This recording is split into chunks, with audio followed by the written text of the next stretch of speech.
They told me I was too old, too foolish, an embarrassment. On what should have been the proudest day of my life, my bakery's grand opening, my own daughter walked through that door and called me a failure. In front of everyone, she didn't just criticize my dream, she tried to destroy it. But here's what she didn't know.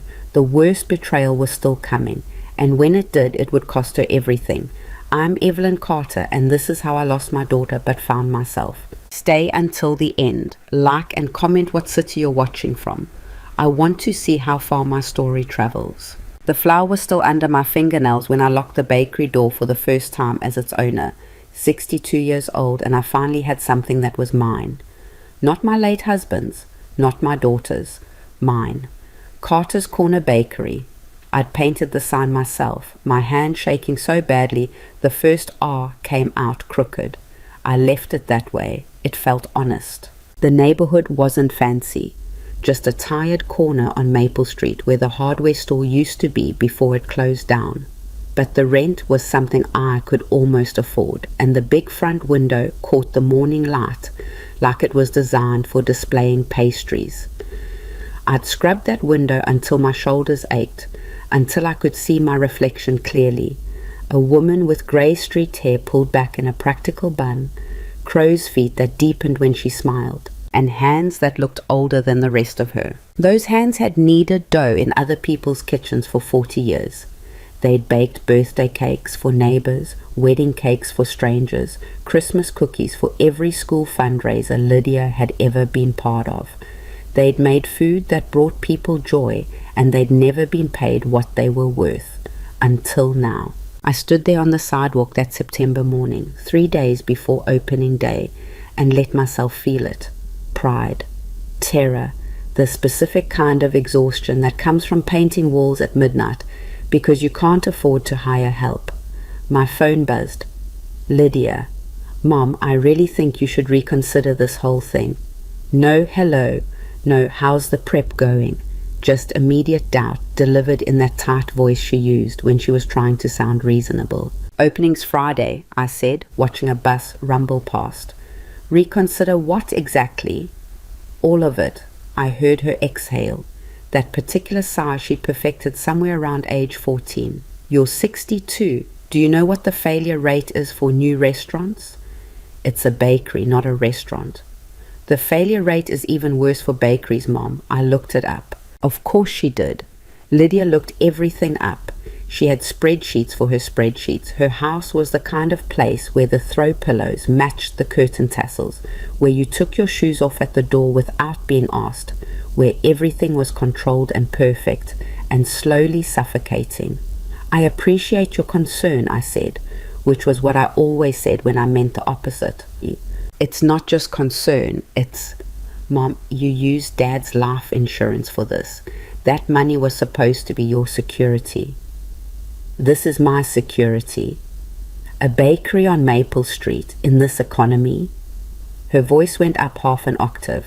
What happens when it fails? Where will you live? Grant and I can't just... Nobody's asking you to do anything, Lydia. Well, we might not have a choice if you lose everything. There it was. The real worry. Not that I'd fail, that my failure would cost her something. I have to go, I said. The equipment inspector is coming. Mom, I hung up. My hands were shaking again, but not from age this time. Opening day started at 4 in the morning. I'd been up since 2, unable to sleep, running through my prep list for the 100th time. The croissants were laminated and proofing. The sourdough starter I'd been nursing for 3 weeks was bubbling like champagne. I'd made 7 different varieties of muffins, 3 kinds of scones, 2 types of Danish, and my signature item, honey lavender cookies that my friend Patricia said tasted like summer in France, if summer could make you cry. Patricia had been my biggest cheerleader through all of this. She'd helped me paint, helped me figure out the ancient cash register I'd bought secondhand, helped me not completely lose my mind when the health inspector found a loose tile I'd somehow missed. You're going to be amazing, she'd said the night before, squeezing my flour-dusted hands. Those people are going to line up around the block. I wanted to believe her. By 5:30, the display cases were full. By 6, I'd changed my apron 3 times because I kept spilling coffee on myself. By 6:30, when I flipped the sign to open, my heart was beating so hard I thought I might pass out. The first customer was Mr. Chen from the dry cleaners down the street. "Evelyn, finally!" He ordered 2 blueberry muffins and a loaf of sourdough. And when he bit into the muffin right there at the counter, his eyes went wide. This is really something. I could have kissed him. More people came. Not a crowd, but a trickle. Steady. Mrs. Anderson from the library. The young couple who just moved into the apartment building across the street. A construction worker who bought 6 cookies and said they reminded him of his grandmother's. By noon, I'd made $240. It wasn't much. It wouldn't cover even a quarter of my expenses. But it was something. It was real. It was mine.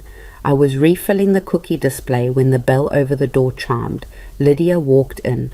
Grant followed behind her like he always did, tall and overdressed for a Tuesday afternoon in his pressed khakis and polo shirt with the little embroidered logo. His family owned a chain of dental offices. He liked reminding people of this. "Mom," Lydia's smile didn't reach her eyes. "We wanted to come see the place." My stomach dropped. I'd invited her to the opening, of course, left her 3 voicemails about it. She'd responded to none of them, and I'd convinced myself she just wouldn't come. That maybe it was better that way. "Welcome," I said, wiping my hands on my apron. "Can I get you something? The lemon poppy seed muffins are still warm." Lydia looked around the bakery like she was cataloguing evidence. Her gaze lingered on the mismatched chairs I'd refinished myself. The handwritten menu board, the slightly crooked sign visible through the window. "It's quaint," she said finally. "Quaint." The word landed like a slap. "Thanks for coming," I said, determined to be gracious. "It means a lot. We need to talk, Mom." "Okay, there's a couple at the corner table. Let me check if they need anything. Now." The couple at the corner table looked up. So did Mr. Chen, who was still nursing his coffee. "Lydia, I'm working." "This can't wait." She turned to Grant. "Tell her." Grant cleared his throat. He had this way of standing with his shoulders back and his chin slightly raised, like he was posing for a portrait that would hang in a bank lobby. "Evelyn, we're concerned. This whole venture, it's not sustainable. You've invested everything into a business with no proven market research, no safety net, and frankly, no realistic chance of success." The bakery went very quiet. "I see." My voice came out steadier than I felt. "And you came here on my opening day to tell me this?" "We came because we care," Lydia said. She stepped closer, lowering her voice like that made this better. "Mom, you're embarrassing yourself. You're embarrassing us." I actually laughed. I couldn't help it. "Embarrassing you? How am I?" "You're 62 years old, playing at being a businesswoman in this." She gestured around the bakery, her diamond tennis bracelet catching the light. "This sad little shop. People are going to think we're not taking care of you, that we let you do this." "You didn't let me do anything. This is my life, Lydia. My money, my choice." "Dad's money," she corrected. "The money he left to take care of you in your old age, and you've thrown it away on ovens and flour." Grant stepped forward. "What she's trying to say is that we think it's time to cut your losses. Close this down before you get in any deeper. We can help you liquidate the equipment, maybe recoup some of the cost." "Get out," they both stared at me. "What?" Lydia blinked. "I said get out of my bakery." "Mom, you're being irrational." "Get out," my voice cracked. Mr. Chen was definitely watching now, so was everyone else. Lydia's face went red.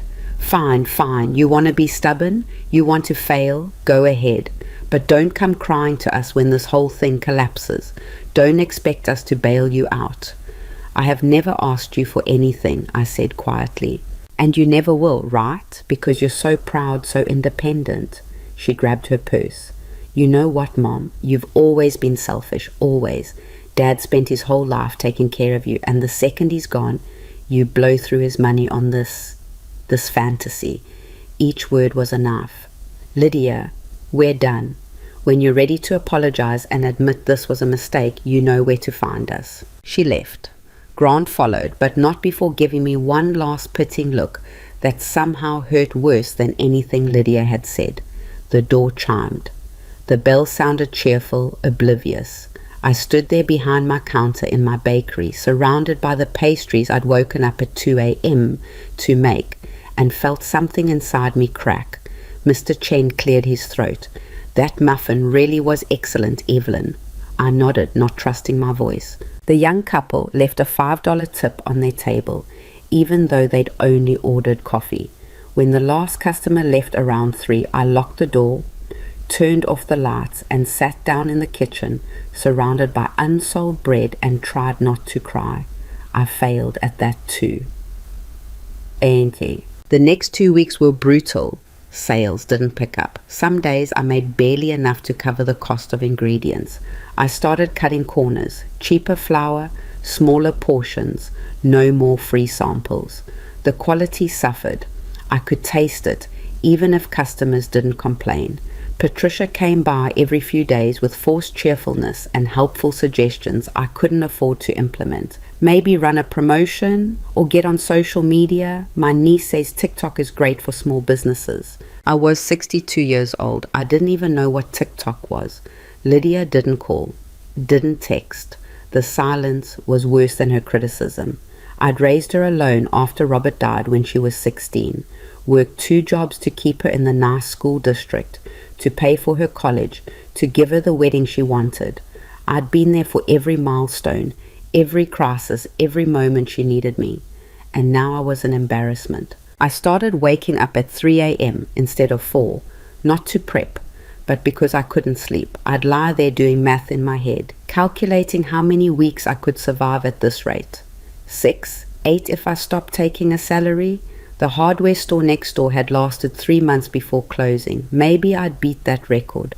On a Thursday afternoon, slow as death, my phone rang. Unknown number. I almost didn't answer. "Is this Evelyn Carter from Carter's Corner Bakery?" "Yes."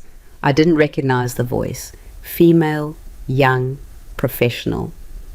"My name is Angela Reeves. I'm a wedding planner. I got your information from Patricia Danvers. She mentioned you might be available for event catering." I sat up straighter. Patricia hadn't mentioned anything about this. Yes, I do catering. I had done exactly 0 catering events from the bakery. But I'd done enough church potlucks and charity dinners to know I could handle it. "Wonderful. I have a client getting married 3 weeks from Saturday. It's a large event, 200 guests. The dessert vendor just backed out and I'm desperate. Would you be able to handle a dessert buffet? Multiple options, elegant presentation. 200 guests. 3 weeks. I should have said no. Should have been realistic about my capacity, my equipment, my experience with events this size. "Yes," I said, "absolutely. I can do that." "Perfect. Can you come to my office tomorrow to discuss details and pricing?" Pricing? God, I had no idea what to charge for something like this. "Of course. What time?" After she hung up, I sat there staring at my phone like it might disappear if I looked away. Then I called Patricia. "Did you give my number to a wedding planner?" "Maybe." I could hear her smile. Her daughter goes to my church. I might have mentioned knowing an incredibly talented baker who was criminally underbooked. "Patricia, this is a 200-person wedding. So, you've made food for church events twice that size." That was different. That was casual, Buffett style. "Evelyn," her voice went firm, "you can do this. I know you can. And more importantly, you need to do this." She was right. I needed this so badly I could taste it. "What if I screw it up?"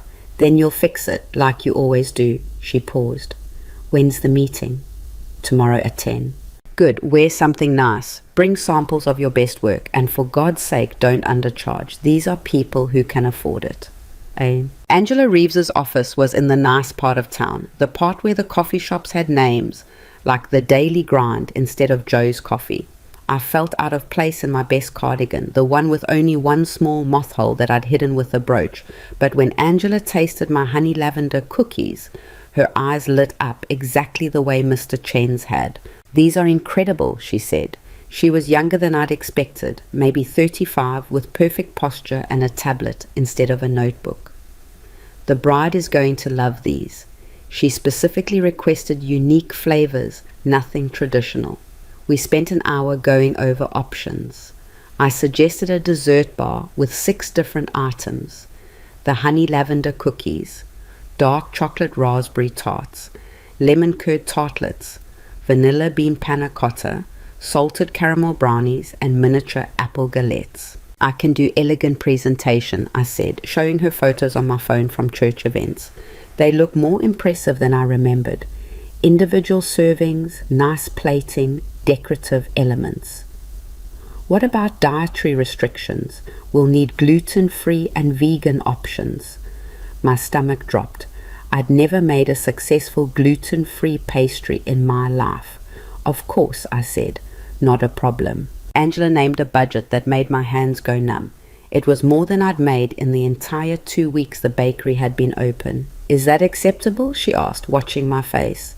Yes, I managed. That's perfect. We shook hands. I floated back to my car. Then I sat in the parking lot and called Patricia in a panic. She wants gluten-free and vegan options, and I have no idea how to make them not taste like cardboard. Then you learn. You have 3 weeks. 3 weeks! Evelyn, breathe. You're going to go home. You're going to research. You're going to test recipes, and you're going to nail this. Because you're good at what you do, and you're not going to let this opportunity slip away. She was right. I couldn't let this slip away. I spent that entire night watching YouTube videos about gluten-free baking. I spent the next 3 days testing recipes, burning through expensive ingredients, producing tray after tray of mediocre results. The gluten-free cookies kept spreading into puddles. The vegan panna cotta wouldn't set. The dairy-free chocolate tasted like sadness. I was ready to cry when Patricia showed up with her granddaughter Maya, a culinary school student who apparently knew all about this stuff. Maya was 23, covered in tattoos, and terrifyingly competent. Okay, she said, surveying my disaster of a kitchen. First problem, you're using the wrong flour blend. Second problem, you can't just swap out butter for oil and expect the same result. Third problem, you're thinking like a traditional baker instead of thinking about the chemistry. She stayed for 6 hours. By the end of it, I had a gluten-free cookie that was actually good, not just acceptable. Good. You're welcome, Maya said, leaving me with pages of notes and a renewed sense of hope.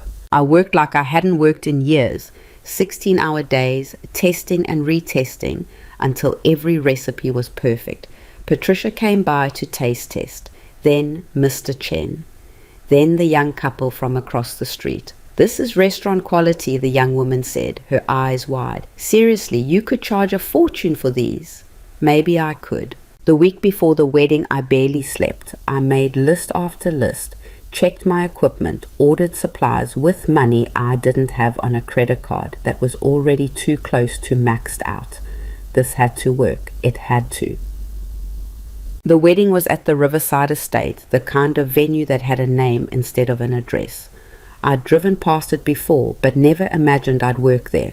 I arrived at noon for a 6 o'clock reception, my car packed so full of pastries and serving dishes that I could barely see out the back window. Angela met me at the service entrance with a team of event staff who helped me unload. The venue was beautiful. Enormous white tents strung with lights, tables draped in ivory linen, flowers everywhere. The kind of wedding that cost more than most people's cars. My dessert station was in the corner, a long table with a white tablecloth and small cards Angela had printed with my bakery's name. Carter's Corner Bakery, they said in elegant script. I sat up for 3 hours, arranging everything like art. The honey lavender cookies on delicate stands, the chocolate tarts in neat rows, the panna cotta in individual glasses with edible flowers on top. It looked professional. More than professional, it looked beautiful. Angela came by to inspect. Evelyn, this is stunning. Seriously, the bride is going to flip. You think so? I know so. Oh. The guests started arriving around 6. I stayed behind my table, making sure everything looked perfect, replacing items as they were taken, trying not to feel like an imposter in this world of expensive dresses and champagne. Then I saw them. The tarts disappeared first, then the cookies. Within 30 minutes, half the table was gone and people were coming back for seconds. "Did you make these?" a woman in a silver gown asked, holding a lemon tartlet. "Yes, ma'am." "They're incredible. Do you have a card?" I did. Patricia had insisted I get business cards printed, simple ones I could barely afford. I handed her one with shaking hands. She took 3 more. By 8 o'clock, I was restocking for the 4th time. By 9, I'd handed out 47 business cards. By 10, when the event started winding down, I was exhausted and exhilarated and more alive than I'd felt in months. Angela found me while I was packing up. "You were the hit of the night," she said. "I have 3 other clients who want your information. Are you interested in more events?" "Yes, God, yes," she smiled. "Good, because you're talented, Evelyn. Really talented. You should be doing this full time." I wanted to tell her I was trying, that I was barely hanging on, that this one night might save my failing bakery, that her faith in me meant more than she could possibly know. Instead, I just said thank you. I was loading the last box into my car when someone called my name. "Evelyn Carter?" I turned. The man walking toward me was probably in his late 60s, silver-haired, wearing a suit that probably cost more than my car. He moved with the kind of easy confidence that came from never being told no. "I'm Victor Hale," he said, extending his hand. I wanted to introduce myself. I shook his hand, confused. "It's nice to meet you, Mr. Hale." "Victor, please, I was at the wedding tonight. Those honey lavender cookies of yours, I must have had 5 of them." He smiled, and it was warm, genuine. "I haven't tasted anything that good in years." "Thank you, that's very kind." "It's not kindness, it's fact. I'm something of a food enthusiast. I invest in restaurants, help promising businesses get off the ground. Do you have a few minutes to talk?" It was nearly 11 at night. I was exhausted, covered in sugar and flour, standing in a parking lot. "Of course," I said. We sat in the venue's elegant lobby. Victor asked about my bakery, my experience, my plans. I told him everything, maybe more than I should have, about the struggle, the slow sales, the equipment that kept breaking down, the dream that was bigger than my bank account. He listened like it mattered. "You have real talent," he said finally. "But talent isn't enough. You need capital, connections, business expertise. You need someone who believes in you." "I appreciate that, but I don't. I'd like to invest in your bakery, Evelyn, not as a buyout, but as a partnership. You keep creative control, I provide funding and business guidance. We expand the catering side, maybe open a second location down the line." I stared at him. "I don't understand. You don't even know me." "I know your food. I know you worked your first major event and knocked it out of the park. And I know potential when I see it." He pulled out a business card. "Think about it. Call me when you're ready to discuss numbers." He left me sitting there, his card in my hand, my mind reeling. This didn't happen to people like me. People didn't just walk up and offer to invest in failing bakeries run by 62-year-old women in moth-eaten cardigans. I drove home at midnight, too wired to be tired. I kept thinking about Victor's words: potential, talent, partnership. For the first time since opening day, since Lydia's brutal visit, since all those mornings of waking up to empty cases and emptier bank accounts, I let myself hope. Maybe this could actually work. Maybe I wasn't foolish after all. Maybe, impossibly, I was going to make it. I unlocked my apartment door, set down my bags, and called Patricia even though it was past midnight. "How did it go?" she answered, wide awake. "I think," I said slowly, "my life might have just changed." I told her everything. The success, the business cards, Victor Hale's offer. "Oh my God, Evelyn, this is it. This is your break." "I'm scared to believe it." "Believe it. You earned this." After we hung up, I sat in my kitchen and let myself cry, but not like I'd cried after Lydia left, not with shame or defeat. These were different tears. These were relief. The next morning I called Victor. We met at a coffee shop, neutral territory. He came with a folder of paperwork, preliminary terms for a partnership agreement. I came with every question I could think of and a notebook to write down his answers. I want to be clear about expectations, he said. I'm not interested in changing what you do. Your food is perfect as is. What I want to help with is scaling up, handling the business side so you can focus on baking. Why me? I asked. You could invest in anyone, younger chefs, established restaurants, because I've invested in a dozen promising young chefs with impressive credentials and no soul. You have something they don't. Your food has heart. Heart. Robert used to say that about my baking, that you could taste the love in it. We talked for 2 hours. Victor was smart, direct, honest about risks and potential. He wanted to start with expanding the catering business, building reputation before opening a second bakery location. Let's prove you can succeed before we overextend, he said. I've seen too many businesses fail because they grew too fast. It made sense. All of it made sense. I need to think about it, I said. Take all the time you need, but Evelyn, he met my eyes. Don't let fear make this decision. And don't let anyone else make it for you. The way he said it made me wonder if he somehow knew about Lydia. I went home and read through the papers, called an attorney Patricia recommended to review the terms. Everything checked out. It was a fair deal, maybe even generous. I should have been ecstatic. Instead, I kept hearing Lydia's voice. You're embarrassing yourself. You're embarrassing us. What would she say about this? About me partnering with a stranger, accepting money from someone I'd just met? I hated that I still cared what she thought, but I couldn't help it. She was my daughter, the person I'd sacrificed everything for, and she'd called me selfish, called this bakery a fantasy. My phone rang. Unknown number again. Evelyn, this is Margaret Thorne from the Tribune. I was at the Riverside wedding last weekend and tried your desserts. I'd love to do a feature on your bakery for our local businesses section. Would you be interested? I almost dropped the phone. A feature in the newspaper? Yes, we're always looking for interesting local stories, and Angela Reeves spoke very highly of you.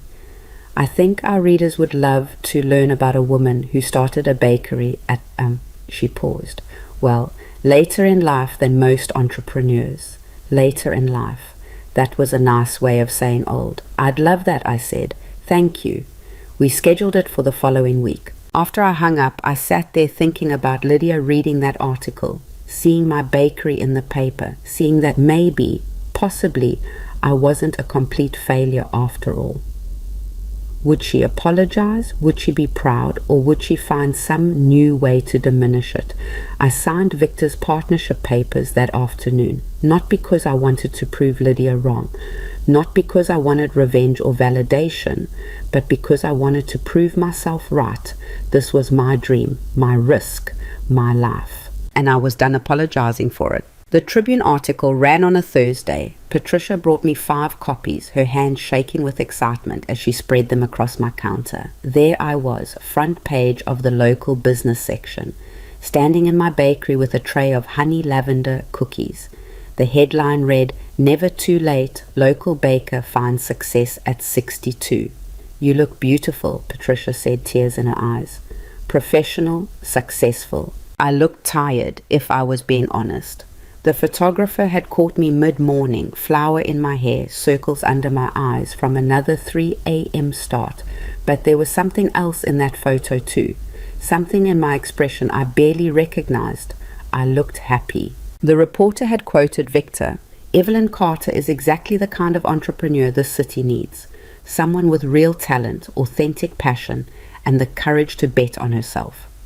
She'd mentioned our partnership, the successful wedding, the growing catering business. She'd made me sound like I knew what I was doing. My phone started ringing before noon. 3 catering inquiries. 2 people wanting to place bulk orders. A woman asking if I did custom birthday cakes. Yes, I told her, scribbling notes on a flour-dusted notepad. Yes, I can do that. I could barely do that. I was already working 16-hour days. But I wasn't about to turn down business. By evening, I'd booked 2 more events and a standing order from a local coffee shop that wanted fresh pastries delivered 3 times a week. Patricia had to help me figure out how to manage the schedule. "You need to hire someone," she said, watching me frantically update my calendar. "You can't do all this alone. I can't afford to hire anyone." "Evelyn, you just signed a partnership agreement with a man who literally invests in businesses for a living. Ask him about hiring." She was right. I called Victor that night. "I was wondering when you'd realize you needed help," he said, and I could hear the smile in his voice. "Let's meet tomorrow. We'll talk about bringing on staff, maybe upgrading some equipment." "This is good news, Evelyn. Growing pains mean you're growing." Growing pains. I liked that. It made the exhaustion feel purposeful. We met at his office the next day, a sleek space downtown with floor-to-ceiling windows and furniture that looked like it belonged in a museum. His assistant brought coffee in actual china cups, not the chipped mugs I was used to. "I've been looking at your numbers," Victor said, sliding a folder across his enormous desk. "The catering revenue is already exceeding projections. At this rate, you could hire 2 full-time employees and still be profitable." 2 employees. The idea felt impossible and necessary at the same time. I don't even know where to start with that. I've never hired anyone before. "That's what I'm here for.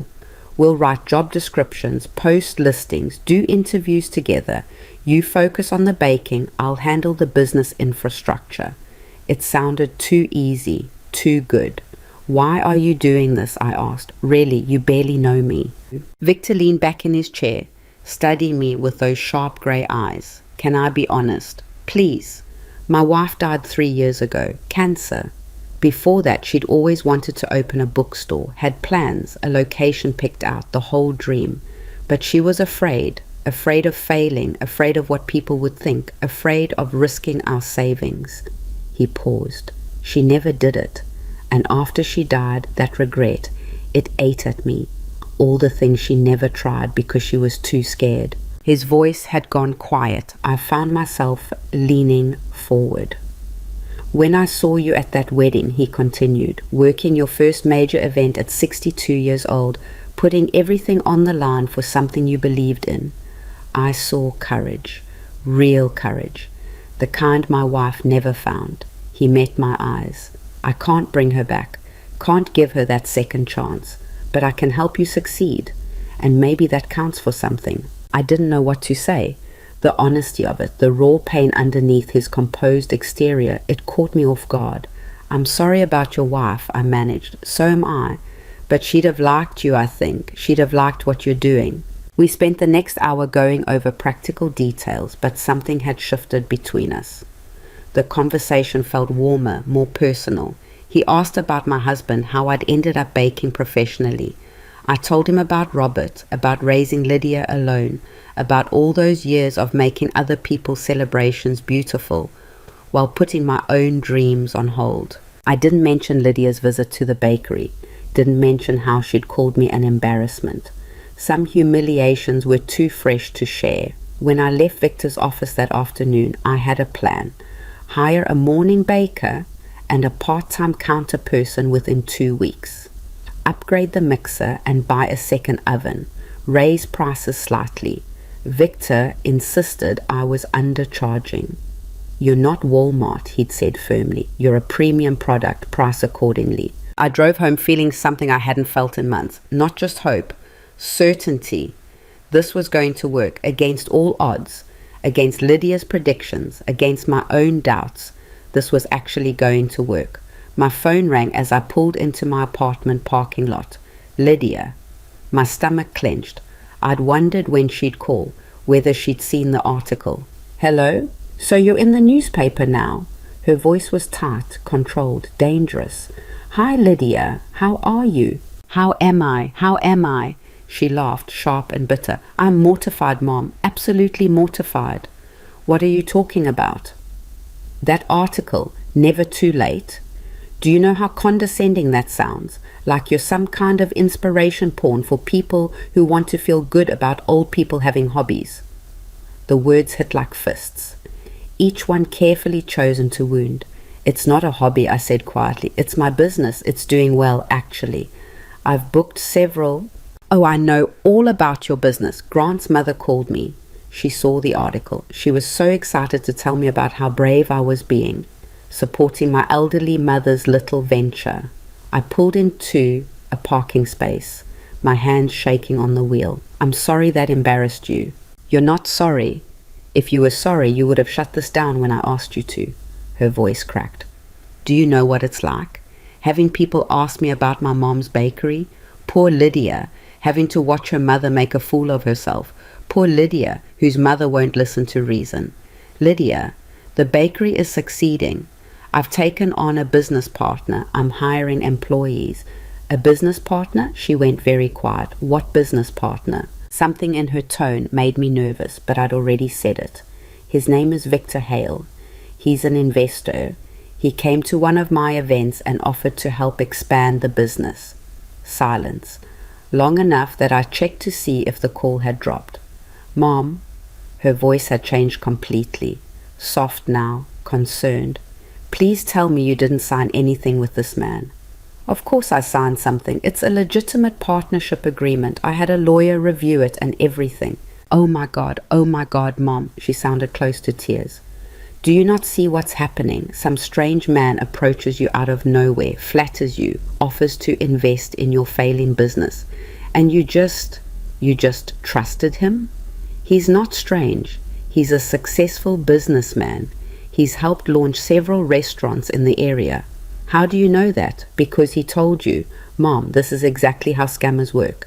They target vulnerable people, gain their trust, and then take everything. Vulnerable. The word stung more than it should have. I'm not vulnerable, and I'm not stupid, Lydia. I did my research. Patricia knows people who've worked with him. The lawyer verified the company registration. Patricia. Lydia spat the name. Of course Patricia is involved. Mom, she's encouraging this fantasy because she doesn't have to deal with the consequences when it all falls apart. I do, Grant, and I do. Nobody's asking you to deal with anything. Not yet, but when this Victor person disappears with whatever's left of Dad's insurance money, when you're broke and desperate, where do you think you'll end up? On our doorstep, that's where. I closed my eyes, gripped the steering wheel so hard my knuckles went white. I need to go. Mom, listen to me, please. I'm trying to protect you. This whole thing, the bakery, this investor, all of it, it's going to end badly. And I don't want to watch you get hurt. Goodbye, Lydia. I hung up before she could say anything else. Sat in my car for 20 minutes, staring at nothing, feeling that familiar crack inside my chest threatening to split wide open. She hadn't even considered that I might be succeeding. Hadn't asked about the events, the new orders, the employees I was hiring. She'd gone straight to worst case scenario, to the assumption that I was being scammed, that I was too foolish to see it, vulnerable. Scammers target vulnerable people. Is that what I was? Is that what she saw when she looked at me? I went inside and called Patricia instead of crying. Lydia saw the article, I said, and she thinks Victor is scamming me. She thinks I'm a vulnerable old woman being taken advantage of. Patricia made a sound like a kettle about to boil over. That girl, I swear, you could find a cure for cancer and she'd tell you the research was flawed. What if she's right though? What if I'm being naive? Evelyn Marie Carter, you stop that right now. You did your research, you got legal advice, you're making smart business decisions. The only person trying to manipulate you is your daughter, and she's doing it because your success makes her uncomfortable. Why would my success make her uncomfortable? Because it means you don't need her. And people like Lydia need to be needed. It's how they maintain control. I'd never thought of it that way. Never considered that Lydia's concern might be less about protecting me and more about protecting her own position in my life. The idea made me feel sick and relieved at the same time. I should call her back, I said. Try to explain. No, you should focus on your business. Let Lydia sit with her feelings for once instead of managing them for her. Patricia was right. She was always right. I hired Maya, Patricia's granddaughter, as my morning baker the following week. She was young, fast, creative, and didn't mind the early hours. She also understood the chemistry of baking in ways I was still learning. "You've been doing it by feel," she said, watching me measure flour, "which works, but it's inconsistent. We need to standardize recipes if you're going to scale up. Standardize. Scale up, business words that made this feel real and terrifying. We spent 3 days converting my handwritten recipe cards into proper formulas with baker's percentages and precise measurements. It felt wrong at first, like I was losing the heart of it. But when Maya produced a batch of croissants that tasted exactly like mine, I had to admit it worked. The counter person was harder to find. We interviewed 6 people before meeting Rachel, a retired librarian who wanted part-time work and actually knew how to talk to customers. She started the same week as Maya. Suddenly, I wasn't alone in the kitchen anymore. It was strange, wonderful, overwhelming. I could focus on catering orders while Maya handled the daily baking. I could meet with Victor about expansion plans while Rachel managed the front. The bakery started feeling less like a desperate one-woman show and more like an actual business. Revenue doubled in 3 weeks. Victor took me to dinner to celebrate, a nice restaurant where the menus didn't have prices. I felt out of place in my one good dress, the same one I'd worn to Lydia's wedding 5 years ago. "You should be proud," Victor said, raising his wine glass. "Not many people could have pulled this off. I had help. I had you. I provided capital and advice. You provided everything else." He smiled. The talent, the work ethic, the courage to keep going when it would have been easier to quit. The way he looked at me made my face warm, like I was someone worth admiring. "Can I ask you something?" I said. "Anything." "Why did your wife want a bookstore specifically?" His expression softened. "She was an English teacher. Said she'd spent 30 years getting teenagers to read and wanted to spend her retirement getting everyone else to read too." He paused. "She had this whole vision, reading nooks, coffee bar, author events. Would have been beautiful. You could still do it. Open it in her memory." "I've thought about that, but it was her dream, not mine. Wouldn't feel right." He met my eyes across the table. "That's why I invest in other people's dreams instead. Less personal risk. Same satisfaction of seeing something good come to life." We talked for 2 hours about his wife, about Robert, about the strange second lives we were building after loss. He made me laugh, really laugh, for the first time in months. Told stories about disastrous restaurant investments, about celebrity chefs with terrible business sense, about the time he'd accidentally invested in a place that turned out to be a front for something very illegal. "The food was amazing though," he said, grinning. "Shame about the money laundering." When he drove me home, he walked me to my door like we were on an actual date. "Thank you for tonight," I said. "I needed it. I've been so stressed about Lydia and the business, and Lydia's still giving you trouble." I hadn't meant to mention her, but it spilled out, all of it. Her phone call, her accusations, her conviction that Victor was scamming me. "She thinks I'm vulnerable," I finished quietly. "Too old and foolish to see I'm being taken advantage of." Victor's jaw tightened. "That's not concern, that's control. She doesn't want you to fail, she wants you to need her." The same thing Patricia had said. Hearing it twice made it harder to dismiss. "She's my daughter, she's just worried." "Evelyn." He stepped closer and my breath caught. "I'm going to tell you something, and I need you to really hear it. Your daughter is wrong. You're not vulnerable. You're not foolish. You're a talented businesswoman who took a risk and made it work. And if she can't see that, it says everything about her and nothing about you." I wanted to believe him, wanted it so badly it hurt. "I should go in," I whispered. "Okay." But he didn't move. Neither did I. "Victor." He kissed me. Soft and careful, like he was afraid I might break. I hadn't been kissed in 3 years. Not since Robert died. I'd forgotten how it felt, the warmth, the closeness, the way it made everything else disappear for just a moment. When he pulled back, I was shaking. "I'm sorry," he said quickly. "I shouldn't have—" "No, don't apologize." I touched his face, this man who'd believed in me when my own daughter didn't. "I'm glad you did." He smiled, relieved and happy, and something else I couldn't quite name. "Can I see you again? Outside of business meetings? I'd like that." I floated into my apartment, closed the door, and immediately panicked. I'd kissed Victor Hale, my business partner, a man I'd known for barely a month. At 62 years old, I was apparently dating again, and I had no idea what I was doing. I called Patricia. "He kissed you?" She shrieked so loud, I had to hold the phone away from my ear. "Victor Hale kissed you? Is that weird?" "It feels weird. I feel like I'm betraying Robert somehow." "Robert's been gone 3 years, honey, and he'd want you to be happy." "What if Lydia finds out? What if she does? You're a grown woman. You can date whoever you want." But I knew it wasn't that simple. Lydia already thought Victor was a scammer. If she found out we were romantically involved, it would confirm every paranoid theory she'd built. I decided not to tell her. Not yet. Not until things were more settled, more certain. That was my first mistake. The second mistake was underestimating exactly how far Lydia would go. 2 weeks later, business was booming. We'd hired another part-time baker, signed contracts for 3 more weddings. The coffee shop increased their standing order.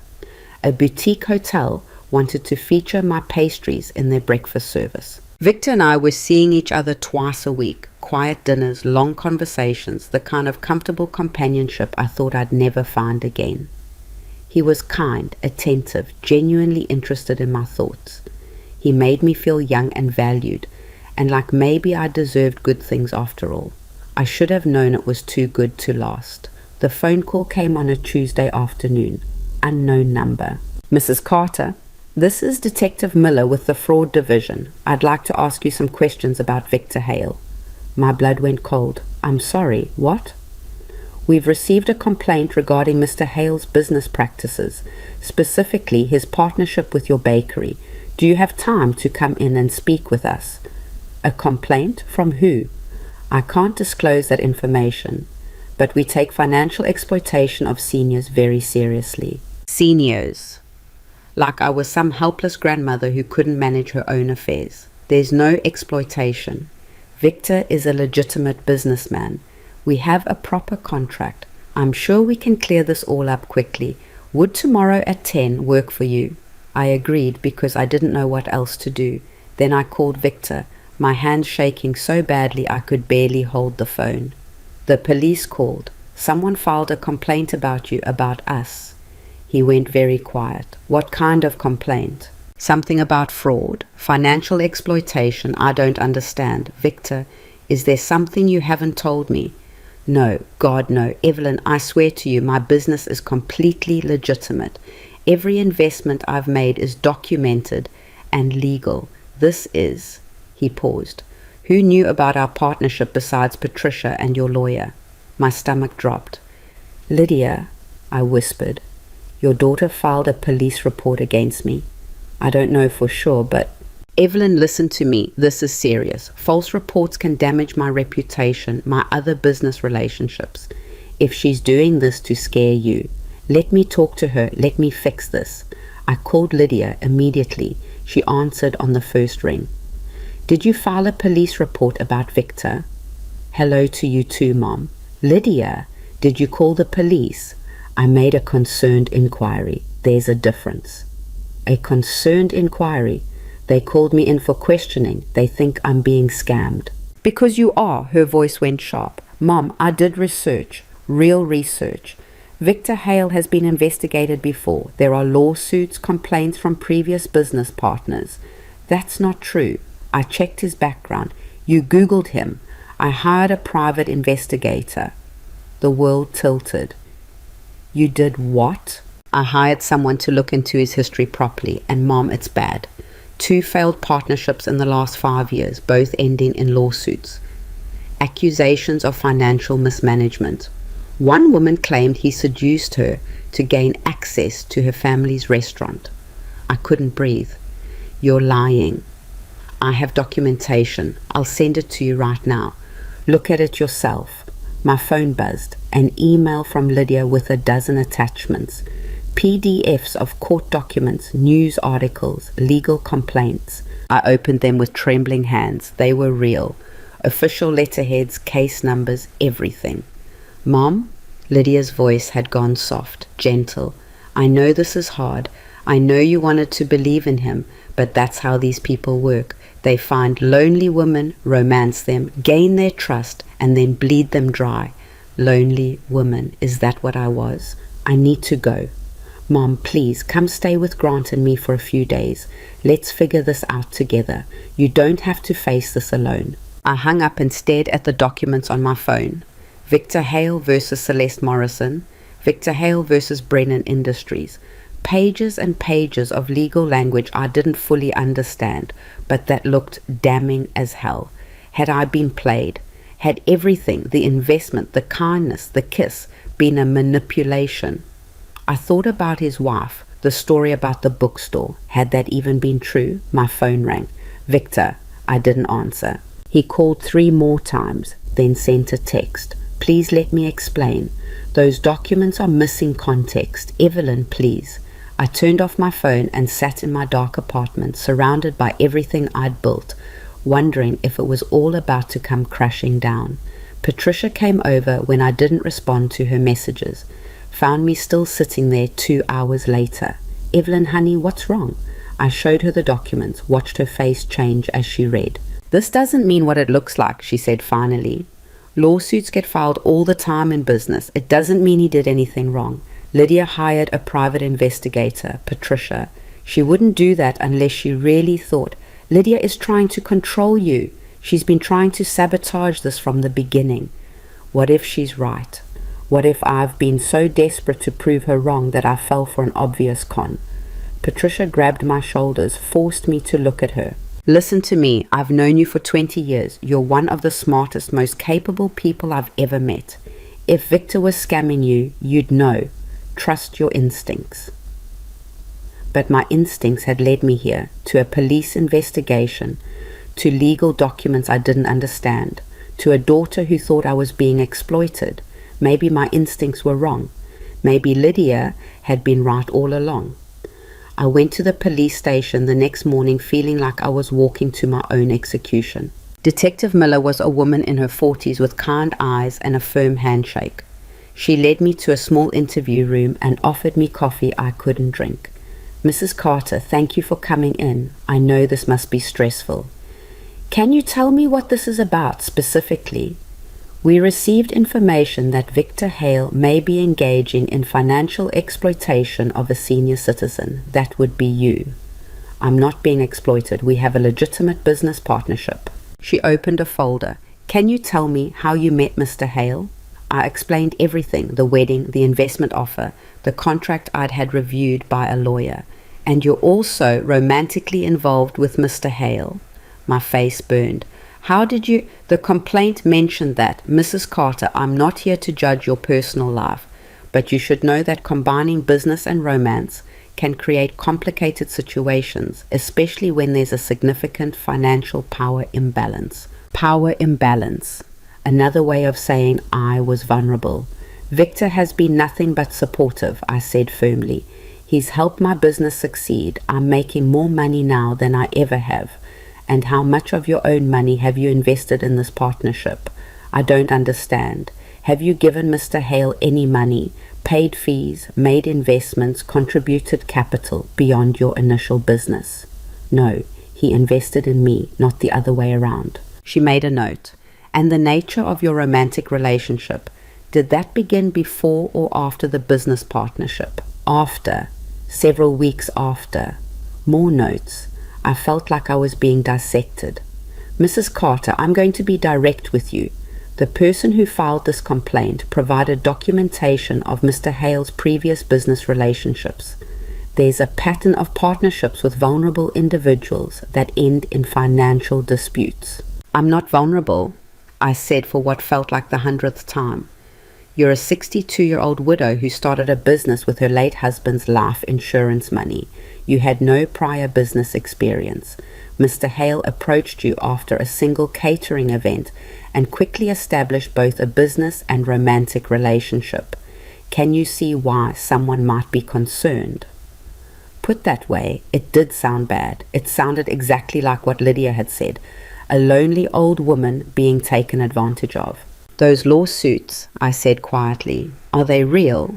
They're real. Whether they have merit is another question. Lawsuits get filed for all kinds of reasons. She leaned forward. But Mrs. Carter, I need you to be honest with yourself. If this relationship ended tomorrow, would you be financially secure?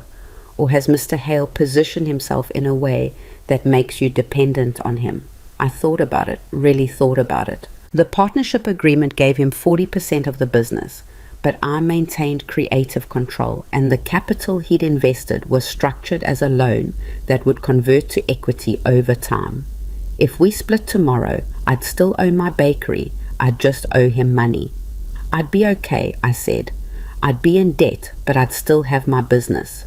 That's good, that's smart. She closed her folder. Mrs. Carter, I don't see evidence of criminal activity here.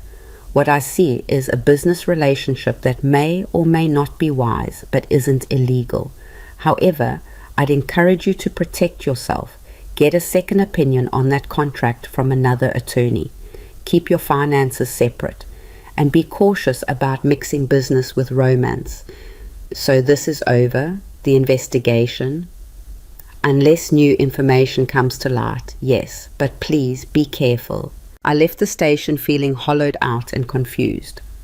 Victor was waiting in the parking lot. I'm sorry, he said immediately. I should have told you about those lawsuits before. I didn't want you to get the wrong idea. What's the right idea, Victor? That they were frivolous, business disputes that got ugly. Celeste Morrison was angry I wouldn't give her more control over the restaurant we opened together. Brennan Industries tried to back out of a contract and blame me when their franchise failed. He reached for my hand. Evelyn, I've never scammed anyone, never seduced someone for financial gain.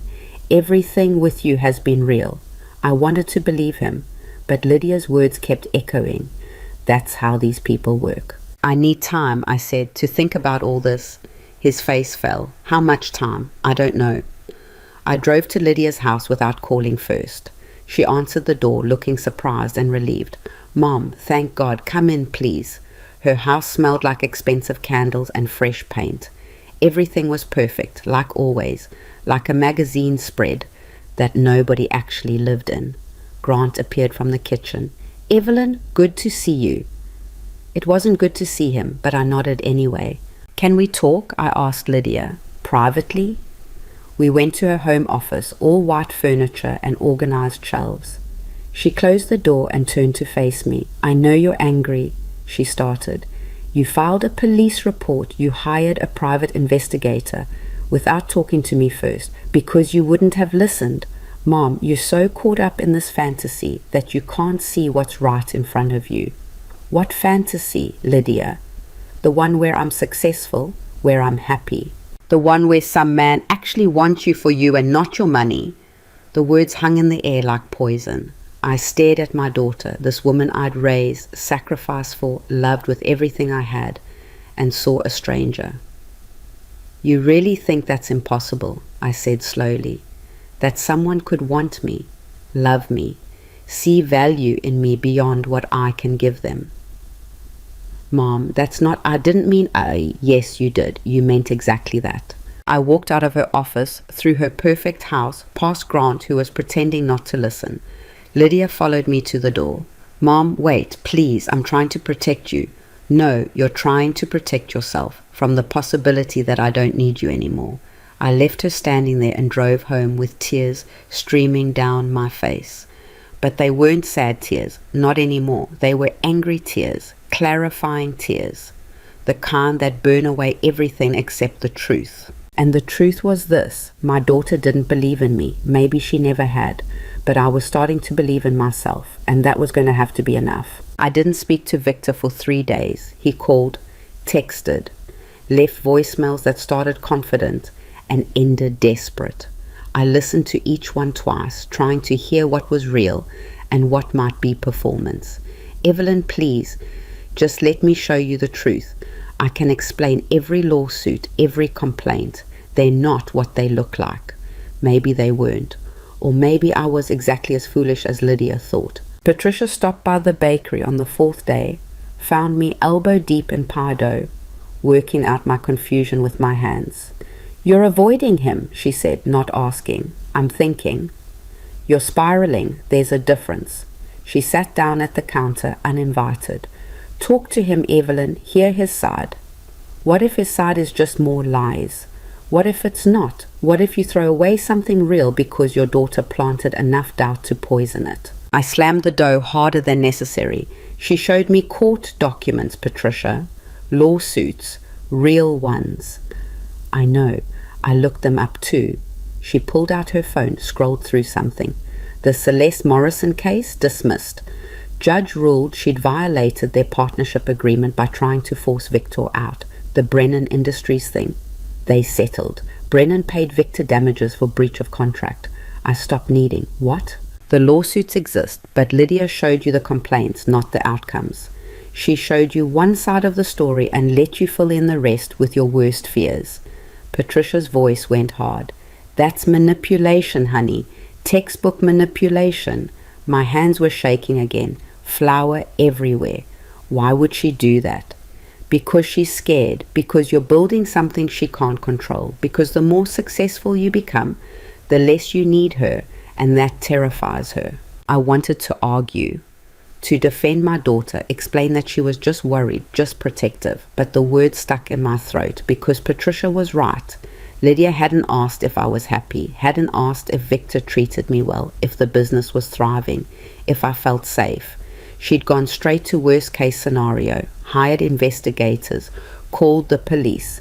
She tried to destroy this before it could threaten her position in my life. I need to talk to him, I said quietly. Yes, you do. Victor came to the bakery that evening after closing. I'd asked him to meet me there instead of somewhere public. This conversation needed privacy. He looked terrible, tired, worried, older than I'd ever seen him. Thank you for seeing me, he said, standing awkwardly by the door, like he wasn't sure he was allowed further in. Sit down, please. We sat across from each other at one of the small tables.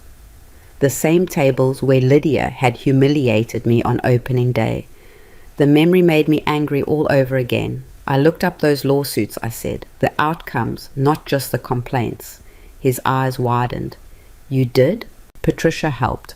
I should have done it myself from the beginning, but I let Lydia's version become the truth before checking facts. I met his gaze. You were telling the truth about Celeste, about Brennan. The court sided with you. I wanted to tell you that, but you wouldn't answer my calls. I know, I'm sorry. I took a breath. But Victor, I need you to understand something. I've spent the last 3 days wondering if everything between us was a lie, wondering if I was just a mark, another lonely woman, too desperate for affection to see she was being played. He flinched. Is that really what you think of yourself? Desperate and lonely? It's what everyone else seems to think. Lydia, that detective, probably half the people who read that newspaper article. My voice cracked. Poor Evelyn, starting a bakery at 62 because she doesn't know what else to do with herself. That's not why you started this bakery. No. You started it because you're talented and brave and tired of making other people's dreams come true while yours collected dust. He leaned forward. Evelyn, I didn't approach you because you were vulnerable. I approached you because you were extraordinary. Because your food made me feel something I hadn't felt since my wife died. Because watching you work that wedding, seeing the pride in your eyes, it reminded me that some people still have the courage to go after what they want. I wanted so badly to believe him. The lawsuit with Celeste, I said, she claimed you seduced her. She claimed a lot of things. None of them true. He ran a hand through his silver hair. We were business partners, nothing more. When the restaurant started struggling, she wanted to buy cheaper ingredients, cut costs in ways that would have destroyed the quality. I refused. She tried to force me out, and when that didn't work, she filed a lawsuit claiming I'd manipulated her into the partnership in the first place, including allegations about a romantic relationship that never happened. Why didn't you tell me this before? Because I'm 67 years old and I'm tired of defending myself against lies. Because I hoped, that what we had was strong enough that you'd trust me without needing to see the receipts. He paused. I was wrong. You barely knew me. Of course you needed proof. The honesty of it disarmed me. Lydia's not going to stop, I said quietly. She's going to keep finding reasons why this is a mistake, why you're dangerous, why I'm being foolish. I know. So what do we do? Victor reached across the table, took my hand. His palm was warm, steady. We decide if this is worth fighting for. You and me, the business, all of it. And if it is, then we fight, together. I thought about everything I'd built. The bakery, the success, the version of myself I was becoming. The woman who woke up at 3 a.m., not out of anxiety, but out of purpose. Who hired employees and signed contracts and believed she deserved good things. That woman wouldn't let fear win, wouldn't let Lydia's doubt become her truth. It's worth fighting for, I said. He smiled, and it was like sun breaking through clouds. Good, because I've fallen in love with you, Evelyn Carter, and I'm not walking away from that without a fight. I'd forgotten what it felt like to be loved like this, chosen, valued, not because of what I could provide, but because of who I was. I love you too, I whispered. We stayed there until midnight, talking through everything. He showed me the court documents Patricia had found, explained every detail of every dispute, walked me through his other investments, introduced me via phone to 3 other restaurant owners he'd partnered with who had nothing but good things to say. I'm not perfect, he said. I've made business mistakes, backed the wrong people, lost money on ventures that should have worked. But I've never deliberately hurt anyone, never exploited anyone, and I never will. I believed him, not because I was naive or desperate, but because the evidence supported it. The question was what to do about Lydia. The answer came 2 weeks later in the worst possible way. Business was better than ever. The hotel contract was bringing in steady revenue. We'd booked weddings through the next 6 months. Maya had developed 3 new signature items that were selling out daily. Rachel had started a loyalty program that had customers coming back twice a week instead of once. I should have been thrilled, and I was, mostly. Except Lydia's silence was worse than her criticism. She hadn't called since our confrontation at her house, hadn't texted, nothing. I told myself it was for the best, that I needed space from her toxicity to focus on my business, my relationship, my life. I told myself I didn't miss her. I was lying. She was still my daughter, still the little girl I'd rocked to sleep, taught to bake cookies, held through every heartbreak. That love didn't just evaporate because she was hurting me now. But I didn't call her, didn't reach out. Some part of me knew that if I broke first, if I apologized or tried to fix things, I'd be validating everything she'd done. The police report, the investigation, the manipulation. So I waited. The call came on a Tuesday afternoon, not from Lydia, from a number I didn't recognize. Mrs. Carter, my name is Jennifer Hollis. I'm calling about your partnership with Victor Hale. My stomach dropped. Not again. Who are you?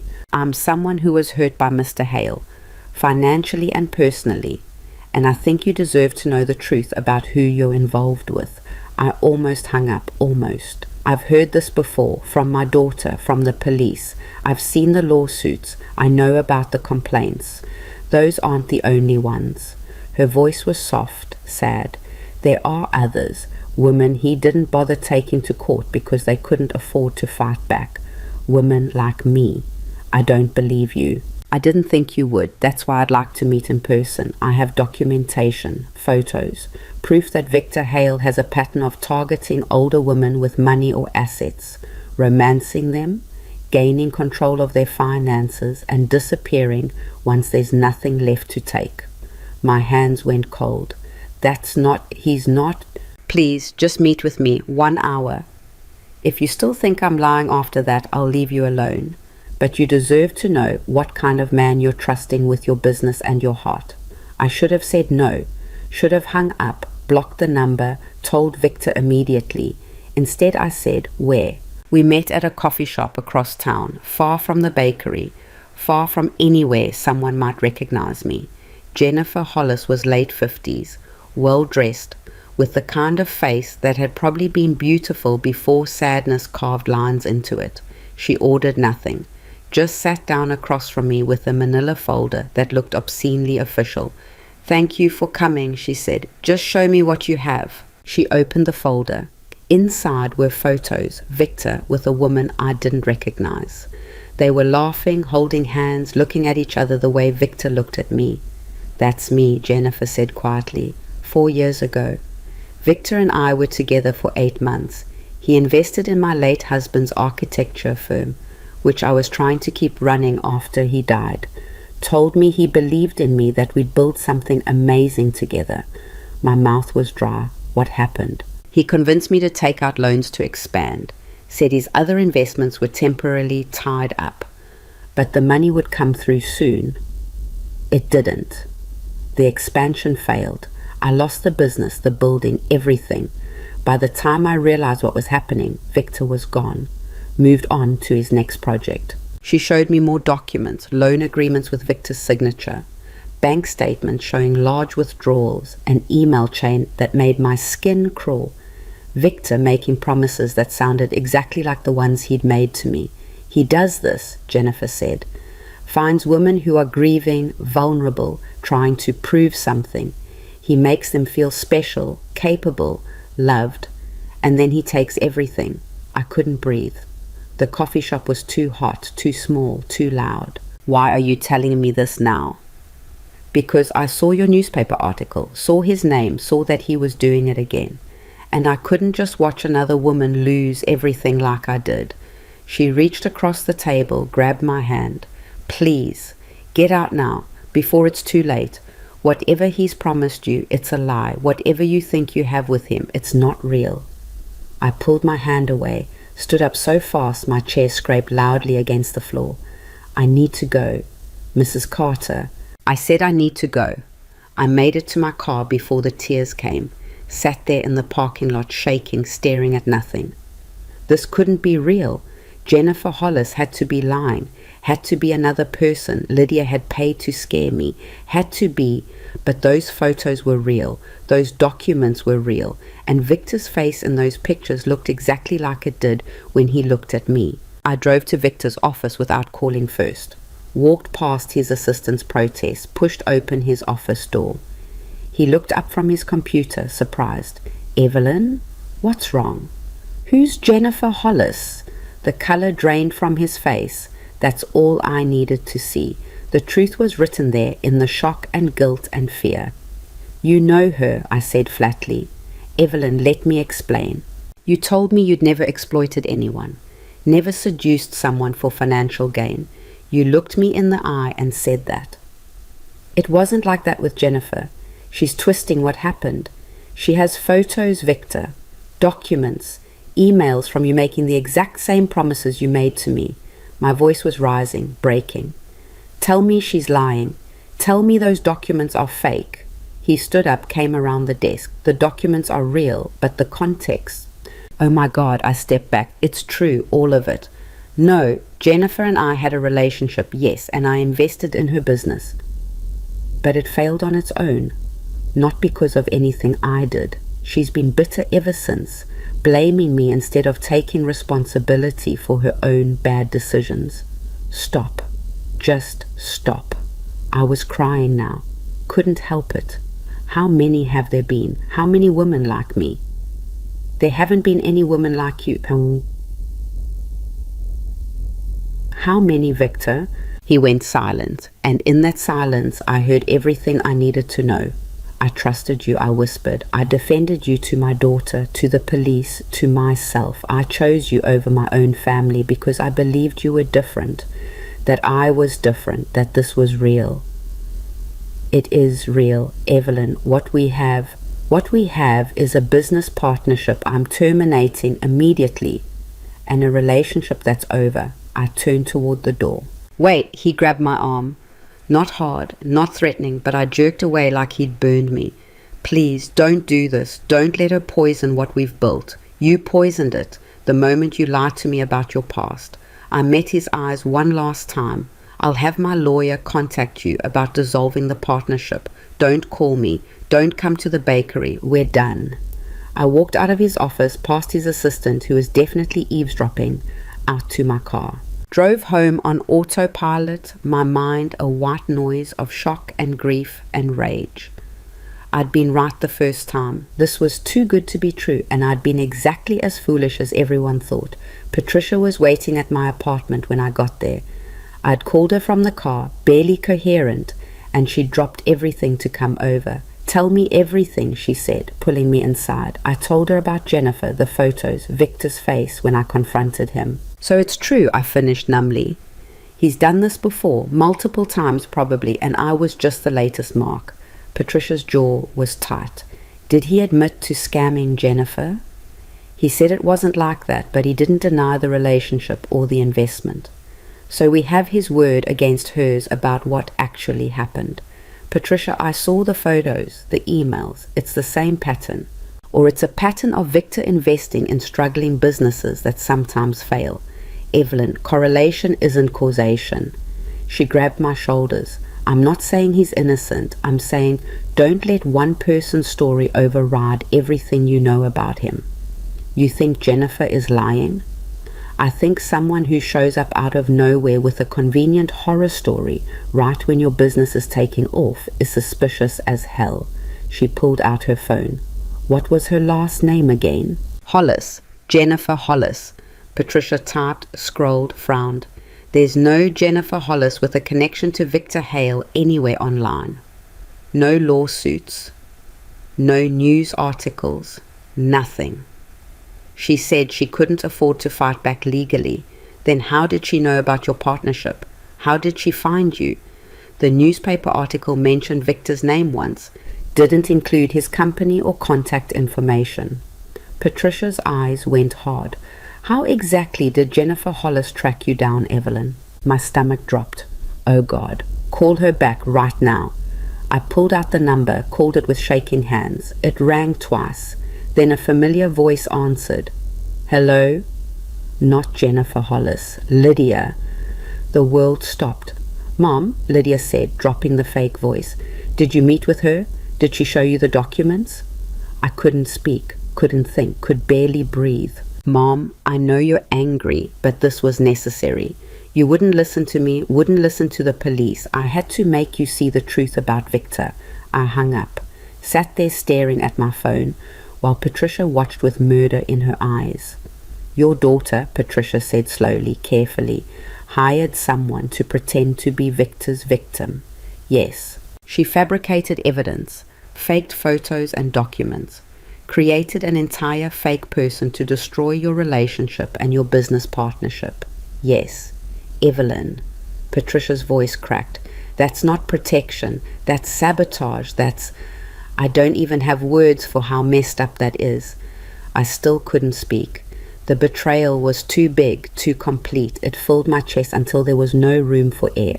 My daughter, my own daughter, the person I'd sacrificed everything for. She'd lied, manipulated, fabricated evidence to destroy the first good thing I'd built for myself in years.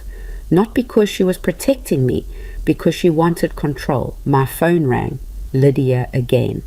I answered this time. "How could you?" My voice didn't sound like mine. Too calm, too cold. "Mom, please understand. How could you do this to me? Because I love you. Because I couldn't stand watching you be used by that man. So you used me instead, created a fake victim, lied to my face." I was shaking now, anger finally breaking through the shock. "You didn't do this out of love, Lydia. You did it out of spite. Because you can't stand that I'm successful without you, that I'm happy without you, that I don't need you to rescue me from my own life. That's not true." "Yes, it is. It's been true since the day I opened the bakery. You've done nothing but try to tear it down, tear me down, prove that I'm too old, too stupid, too naive to make my own decisions. Well, congratulations, you almost succeeded. Mom, please, just listen. No, I'm done listening to you. Done letting you poison everything good in my life. Done choosing you over my own happiness. You can't mean that." "I mean every word. Don't call me. Don't come to the bakery. Don't contact me at all." My voice broke. "I don't want to see you, Lydia. I don't want you in my life." The silence on the other end was absolute. Then, quietly, "You're choosing him over me, your own daughter. I'm choosing myself. For the first time in my entire life, I'm choosing myself. I hung up before she could say anything else, turned off my phone so she couldn't call back, and finally let myself fall apart. Patricia held me while I sobbed. Deep, ugly, wrenching sobs that felt like they'd tear me in half. I'd lost my daughter, my only child, the person who was supposed to love me unconditionally. But I'd gained something too, something I'd never had before, my self-respect. When I could breathe again, when the tears finally stopped, I called Victor. He answered on the first ring. Evelyn? Jennifer Hollis doesn't exist. Lydia hired someone to pretend to be your victim. The photos, the documents, all fake. What? His voice was strangled. Are you serious? Completely serious. I just confronted her about it. Oh my God, Evelyn, I'm so sorry. I can't believe she'd... I need to know something, I interrupted, and I need you to be completely honest with me. Have there been other women, other relationships that ended badly? Because if there have been, I need to know now. I can't do this if there are more surprises waiting. There was one, 3 years ago before I met you. Her name was Amanda. We dated for 6 months and I invested in her catering company. It didn't work out, the relationship or the business. We parted ways civilly. No lawsuits, no drama, just two people who wanted different things. He paused. That's it. That's the whole truth. I swear on my wife's memory. I believed him. After everything, after all the lies and manipulation and fear, I believed him. Okay, I said quietly. Okay. I'm sorry I didn't trust you. I'm sorry I let Lydia's poison infect us. You had every reason to doubt me. Your own daughter was telling you I was dangerous. Anyone would have. I should have talked to you first, should have given you a chance to defend yourself before believing the worst. I took a breath. Can we start over? Not completely. I don't want to erase what we've built, but can we start this part over? The trust part? Yes. His voice was thick with emotion. God, yes. Evelyn, I love you. I'm not going anywhere. I love you too. We talked for an hour, rebuilding what Lydia had tried to destroy, planning how to move forward, how to protect ourselves from future attacks, because I knew this wasn't over. Lydia wouldn't give up this easily, and I was right. 3 days later, she showed up at the bakery. I was in the kitchen working on a custom order when Rachel came back looking nervous. Your daughter's here. She says she needs to talk to you. Tell her I'm busy. I tried. She said she'll wait as long as it takes. I wiped my hands on my apron, steeling myself. This conversation was going to happen eventually. Might as well be now. Lydia was sitting at a corner table, looking smaller than I'd ever seen her. No perfect makeup, no carefully styled hair. She looked like she'd been crying. Good. You have 5 minutes, I said, not sitting down. Mom, please, I'm sorry. I'm so sorry. Her voice broke. I know what I did was wrong. I know I hurt you, but I was scared. I was so scared of losing you. So you tried to destroy everything I'd built. That's your definition of love. I wasn't thinking clearly. I couldn't stand watching you with him, watching you pour everything into this business, knowing that if it all fell apart, you'd have nothing left. I'd have myself, Lydia. That's more than nothing. She flinched. You're right. You're absolutely right. And I'm sorry. Please, Mom. Please forgive me. I'll do anything. I'll apologize to Victor. Stop. I sat down across from her, needing to see her face for this. Do you know why I started this bakery? Because you always wanted to. Because for 40 years, I made everyone else's dreams come true. I baked for your school events, your wedding, every family gathering. I worked jobs I hated to keep you in nice schools. I put my life on hold so you could have yours. I leaned forward. And then your father died, and I realized I was 62 years old with nothing of my own. No career, no passion, no identity beyond Lydia's mother. So I decided to change that, to finally do something for myself. Tears were streaming down her face. I know. And you tried to take that away from me, not once but repeatedly, because deep down you don't want me to have something that's mine. You want me to need you, to be dependent on you, to stay in the role of grateful mother who exists to serve your needs. That's not true, isn't it? Look at your reaction to every success I've had. The newspaper article embarrassed you. The partnership with Victor scared you. My happiness threatened you. I stood up. That's not love, Lydia. That's ownership, and I'm done being owned. Mom, please. I meant what I said on the phone. I don't want you in my life anymore. Not until you can look at my success and feel happy for me instead of threatened. Not until you can respect me as an adult with my own agency instead of treating me like a child who can't make decisions. I headed back toward the kitchen. Your 5 minutes are up. Mom. She stood desperate. You can't just cut me out. I'm your daughter. And I'm your mother, which apparently means nothing when it conflicts with what you want. I left her there and went back to work. Heard her crying through the kitchen door. Heard Rachel gently suggest she should leave. Heard the bell chime as she finally walked out and felt absolutely nothing. No, that was a lie. I felt relieved. That relief lasted exactly 4 days. Then Grant showed up. He came during the afternoon lull when the bakery was mostly empty, except for Mr. Chen working on his laptop in the corner. Rachel was at the counter reorganizing the display when he walked in wearing that same overdressed, casual look he always had, like he was perpetually on his way to a country club he didn't actually belong to. Is Evelyn available? He asked Rachel, using that polite voice that somehow managed to sound condescending. I came out from the kitchen before Rachel could answer. What do you want, Grant? To talk, please, just 5 minutes. I almost said no, almost told him to leave the same way I told Lydia, but something in his face stopped me.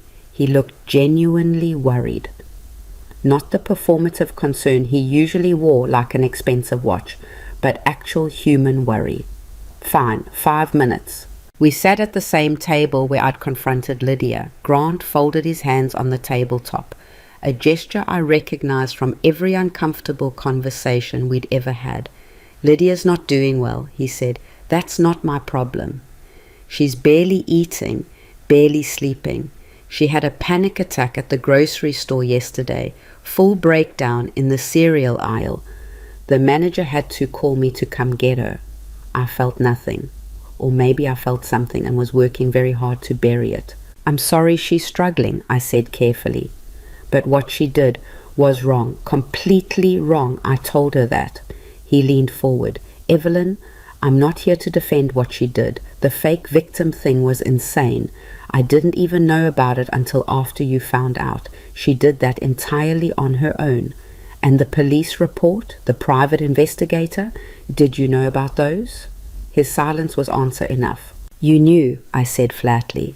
You knew she was investigating Victor and you didn't stop her. I thought she was being protective. Maybe a little overprotective, but coming from a good place. He rubbed his face. I didn't realize how far she'd go, how obsessed she'd become with proving you were making a mistake. Why are you here, Grant? Because she's my wife and she's falling apart and I don't know how to help her. His voice cracked slightly. She won't talk to anyone, won't see a therapist, just sits in that perfect house we built, crying and checking her phone every 5 minutes to see if you've called. Then tell her to stop checking. I'm not calling. She's your daughter, and I'm her mother, which apparently means I'm supposed to forgive anything, accept any treatment, let her control my life because that's what mothers do. I shook my head. No, I'm done with that.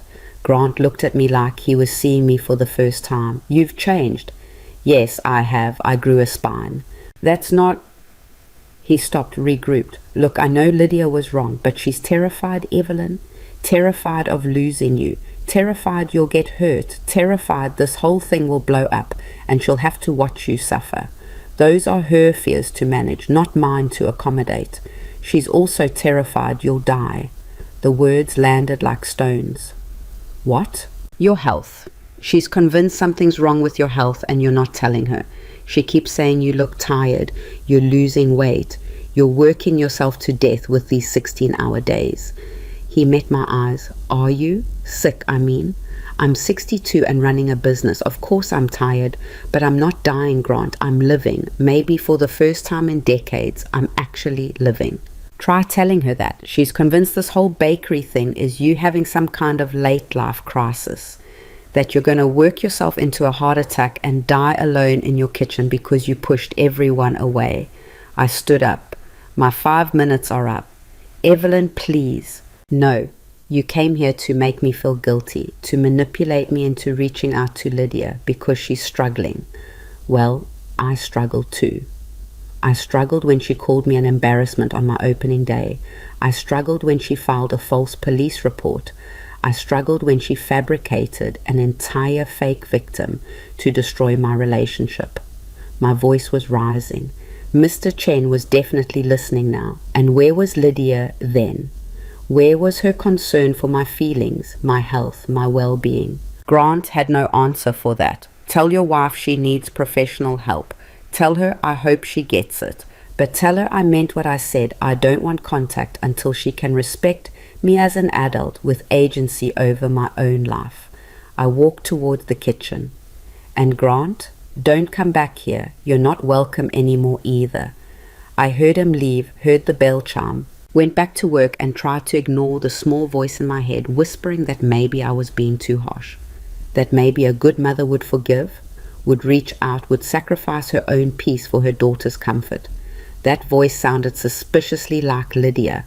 I told it to shut up. Victor and I had dinner that night at his place, a beautiful townhouse downtown that managed to feel warm despite the expensive furniture. He cooked, which surprised me. Actual cooking, not just reheating takeout. My wife taught me, he explained, stirring something that smelled like heaven. Said if I was going to invest in restaurants, I should understand food from the ground up. We ate on his balcony, watching the city lights flicker on as the sun set. It should have been romantic. It was romantic. But I couldn't fully enjoy it with Grant's words echoing in my head. You're quiet, Victor said, refilling my wine. What's wrong? I told him about Grant's visit, about Lydia's supposed breakdown, the panic attack, the fear that I was dying. She's manipulating you through him, Victor said immediately, making you feel guilty for setting boundaries. I know that, rationally I know that. I set down my fork, but she's still my daughter, and if she really is falling apart, then she needs professional help, not her mother enabling her toxic behavior. He reached across the table, took my hand. Evelyn, I've seen this pattern before. Not with you and Lydia specifically, but in business, in relationships. Someone crosses a line, gets called out, and instead of taking responsibility, they make themselves the victim. They fall apart just enough to make you feel like you're the bad guy for holding boundaries. You think she's faking the panic attacks? I think she's genuinely distressed, but not because she's worried about you, because she's lost control over you. And that distress is her problem to solve, not yours to fix by giving in. He was right. I knew he was right. But knowing something and feeling it are different things. Patricia called later that night after I'd gone home. I heard Grant came by the bakery. News travels fast. Small neighborhood. Mr. Chen mentioned it when he stopped by for his evening coffee. She paused. How are you holding up? I don't know. Part of me feels strong, like I'm finally doing what I should have done years ago. Part of me feels like a monster for cutting off my own daughter. You're not a monster. You're a person with boundaries. Those are different things. Grant said she's having panic attacks, that she's falling apart. And I'm sure that's real. Abusers don't usually realize they're being abusive, Evelyn. In her mind, she was protecting you, and your rejection of that protection feels like betrayal. So yeah, she's probably genuinely suffering. Patricia's voice hardened. But that doesn't make what she did okay. And it doesn't obligate you to sacrifice your peace to ease her pain. I wanted to argue, to defend Lydia, explain that she wasn't an abuser, just misguided, just scared. But the words stuck, because maybe Patricia was right. Maybe what Lydia had done, the systematic undermining, the police report, the fabricated evidence, the constant insistence that I was too old/foolish/vulnerable to make my own decisions. Maybe that was abuse. The thought made me feel sick. I need to go, I told Patricia. I need to think. I spent that night lying awake, replaying every interaction with Lydia from the past 6 months. Every criticism, every warning, every instance where she'd positioned herself as the reasonable one and me as the reckless child who needed supervision. Had it always been like this? Or had I just never noticed because I was too busy trying to be a good mother? The answer came at 3 a.m., sharp and painful. It had always been like this. Since she was a teenager, maybe younger. The subtle ways she'd made me feel incompetent, the eye rolls when I shared ideas, the corrections when I told stories, the way she'd gradually positioned herself as the parent and me as the dependent. I'd enabled it, encouraged it even. After Robert died, I'd leaned on her too much, let her take over too many decisions. And somewhere in that grief fog, we'd switched roles. And now, when I tried to switch back, she couldn't handle it. The bakery became my refuge. I threw myself into work, developing new recipes, taking on more catering orders than I could reasonably manage. Maya kept telling me to slow down, that I'd burn out, but I couldn't stop. Stopping meant thinking. Thinking meant feeling, and feeling hurt too much. 3 weeks after Grant's visit, we catered our biggest event yet, a corporate gala for 250 people. It was chaos, beautiful, profitable chaos. Maya and I worked 48 hours straight, barely sleeping, living on coffee and adrenaline. The night of the event, everything came together perfectly. The dessert display was stunning. The clients were thrilled. We got 5 business cards from potential new clients. Victor was there, networking on my behalf, introducing me to restaurant owners and event planners. At one point, he pulled me aside, kissed my temple, and whispered, "You're amazing, you know that, right?" I was starting to believe it. We were packing up around midnight when my phone rang. Unknown number, but I was too exhausted to screen calls. "Hello? Is this Evelyn Carter?" A man's voice, professional, unfamiliar. "Yes? This is Dr. Mills from County General Hospital. Your daughter Lydia has been admitted. She's listed you as her emergency contact." The world stopped. "What happened? Is she okay?" "She's stable now, but she took an overdose of sleeping pills earlier this evening. Her husband found her and called 911. We'd like you to come down if possible." I was already grabbing my purse, my keys, my coat. Victor was asking what was wrong, but I couldn't form words. Lydia had tried to kill herself. My daughter had tried to kill herself, and my last words to her had been that I didn't want her in my life. The drive to the hospital was a blur. Victor drove because I was shaking too hard to hold the wheel steady. He kept trying to tell me it wasn't my fault, that I couldn't have known that this wasn't on me. But it felt like it was on me. It felt like every bit of this was my fault. We reached the emergency room. Grant was in the waiting area, looking like he'd aged 10 years. When he saw me, something in his face crumbled. "She's alive," he said immediately. "They pumped her stomach. She's going to be okay physically." What happened? I worked late, came home around 9 and found her in bed, non-responsive. Empty bottle of Ambien on the nightstand. His voice broke. "She left a note for you." He handed me a piece of paper torn from a journal.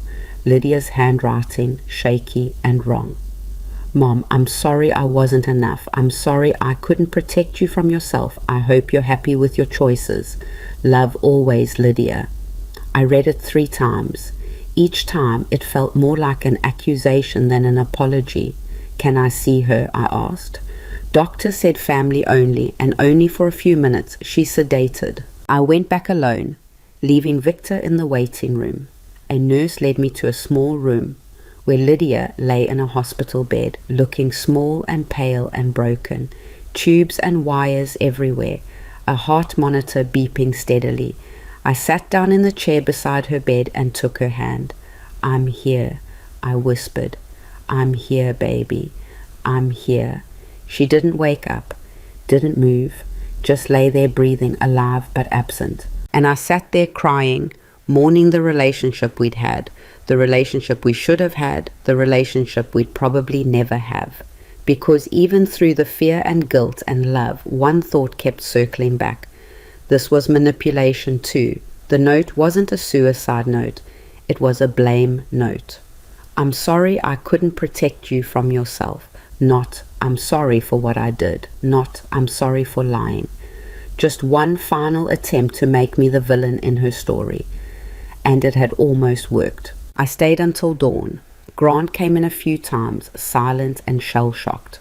The doctor updated us. Lydia would be okay physically, but she'd need psychiatric evaluation before discharge, possibly inpatient treatment. Has she done this before? The doctor asked. Any previous suicide attempts or ideation? No, Grant said. Never. She's always been so controlled, so perfect. Sometimes the people who appear most controlled are suffering the most internally, the doctor said gently. We'll have our psychiatrist evaluate her when she wakes up. When she wakes up, not if. When. I held on to that word like a lifeline. Lydia opened her eyes around 7 a.m., saw me sitting there, and immediately started crying. You came, she whispered. Of course I came. You're my daughter. I thought you'd be angry. I am angry. I'm furious. I gripped her hand tighter. But I'm also here. Those things can both be true.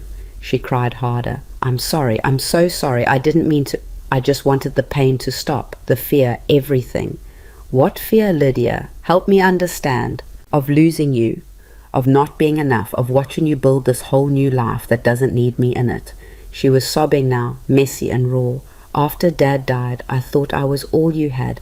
I thought if I could just take care of you, protect you, keep you safe, then I mattered. Then I was worth something. My heart broke. You matter because you're you, not because of what you do for me. But I don't know who I am without that, without being the responsible one, the caretaker, the person who fixes everything. Her voice was getting hoarse. And when you started succeeding without me, started dating Victor, started building this life, I couldn't handle it. I couldn't handle being unnecessary. There it was, the truth, underneath all the manipulation and control and sabotage. She didn't need me to need her out of love. She needed it because her entire identity was built on being needed. Lydia, you need help, real professional help. I know. She looked at me with red, swollen eyes. Will you still be here when I get out, or is this it? Is this where you give up on me? I thought about it, really thought about it. I'll be here, I said finally, but things are going to be different. I'm not going back to how things were. I'm not giving up my business or my relationship or my independence to make you feel needed. You're going to have to learn to love me as I am, not as who you need me to be. And if I can't, then we'll have to figure out what kind of relationship is possible. But Lydia, I meant what I said before. I won't let you control my life anymore. Those boundaries are permanent. She nodded, fresh tears streaming down her face. Okay. A nurse came in, said visiting time was over. I kissed Lydia's forehead and left her there. Grant was waiting outside her room. Thank you for coming, for staying. She's going to need intensive treatment, therapy at minimum, probably medication, maybe inpatient if the psychiatrist recommends it. I know, I'll make sure she gets it. He paused. For what it's worth, I'm sorry, for enabling her behavior, for not seeing how bad it had gotten. I thought I was supporting my wife. I didn't realize I was helping her hurt you. Take care of her, I said. But Grant, don't let her make me the villain in her recovery. Don't let her blame me for her choices. I won't. I left the hospital and found Victor asleep in his car in the parking lot. He'd stayed all night waiting for me. I got in, woke him gently. She's okay, I said. He pulled me into his arms and I finally let myself fall apart completely. Because Lydia was alive, she was getting help, and maybe someday we'd find a way back to each other. But that day wasn't today. Today I was choosing myself again. And this time I wasn't apologizing for it. The next few weeks were strange. I visited Lydia twice in the psychiatric unit where she'd been transferred. The visits were supervised, brief, and awkward. She was different, quieter, more fragile, less certain of herself. The Lydia I'd known had always had an answer for everything, a plan, a strategy. This Lydia just looked lost. Her therapist called me once to ask if I'd be willing to participate in family therapy sessions down the line. Only if she asks, I said. I won't force myself into her treatment. She's asked, the therapist said, multiple times. She wants to repair your relationship. Then we can try, but I need ground rules, and I need her therapist to understand that I'm not willing to sacrifice my well-being for hers. That's exactly the kind of boundary we're trying to help her respect. So I agreed, 1 session to start. We'd see where it went from there, but in the meantime, life went on. The bakery was thriving. We'd hired 2 more part-time staff members, booked events through the end of the year. A food blogger had featured us, bringing in a wave of new customers who lined up for the honey lavender cookies they'd seen online. You need a bigger space, Victor said one evening, looking over our numbers. You're maxed out in that kitchen. If you want to keep growing, you'll need commercial capacity. I can't afford a bigger space. We can, together. He pulled out a folder, because Victor always had folders. I found a property 2 blocks from your current location, former restaurant space, fully equipped commercial kitchen, seating for 40, the owners motivated to sell. I looked at the listing. The price made my head spin. Victor, this is too much, too fast. Is it, or are you still letting fear make your decisions? He smiled. Evelyn, you've proven you can do this. You've built something real. Now it's time to let it grow into what it's meant to be. I thought about the woman I'd been 6 months ago, standing in that empty storefront, terrified and hopeful, betting everything on a dream that might fail. That woman would have said no, would have played it safe, but I wasn't that woman anymore. Show me the property, I said. We toured it the next day. It was perfect, bright, spacious, with equipment that would let us quadruple our output. There was even a small office where I could handle administrative work without doing it at my kitchen table at midnight. I want it, I told Victor. I want to do this. Then let's make an offer. The offer was accepted within 48 hours. We set a closing date for 6 weeks out. I told Maya and Rachel over coffee in the current bakery. They screamed. Actually screamed right there in front of customers. This is insane, Maya said, bouncing in her seat. We're going to need so many more people, industrial mixers, a proper proofing chamber, maybe a dedicated pastry station. 1 step at a time, I laughed. But yes, all of that eventually. I told Patricia that night. She cried, which made me cry, which made us both laugh at how ridiculous we were being. I'm so proud of you, she said, hugging me tight. So incredibly proud. The person I didn't tell was Lydia. She was still in treatment, still working through her issues, still learning how to exist without trying to control everything around her. Telling her about the expansion felt like inviting her to sabotage it again. But 3 weeks before closing, her therapist called again. Lydia would like you to come to her next session. She has something she wants to say to you. I almost said no. Almost protected myself by keeping that distance, but I went. The therapy office was small, comfortable, designed to feel safe. Lydia sat on a couch across from her therapist, Dr. Warren, a woman in her 50s with kind eyes and no-nonsense energy. Thank you for coming, Evelyn, Dr. Warren said. Lydia has been working on taking accountability for her actions. She asked if she could share some of that work with you. Lydia looked terrified. Mom, I wrote you a letter, a real one this time, not a manipulation, just the truth. Can I read it to you? I nodded, not trusting my voice. She unfolded a piece of paper with shaking hands and began to read. Mom, I'm sorry. Not sorry I got caught. Not sorry things didn't go my way. Sorry for what I did to you. Sorry for calling you an embarrassment. Sorry for filing a police report. Sorry for creating a fake victim to destroy your relationship. Sorry for making your success about my fear instead of celebrating what you'd accomplished. Her voice cracked.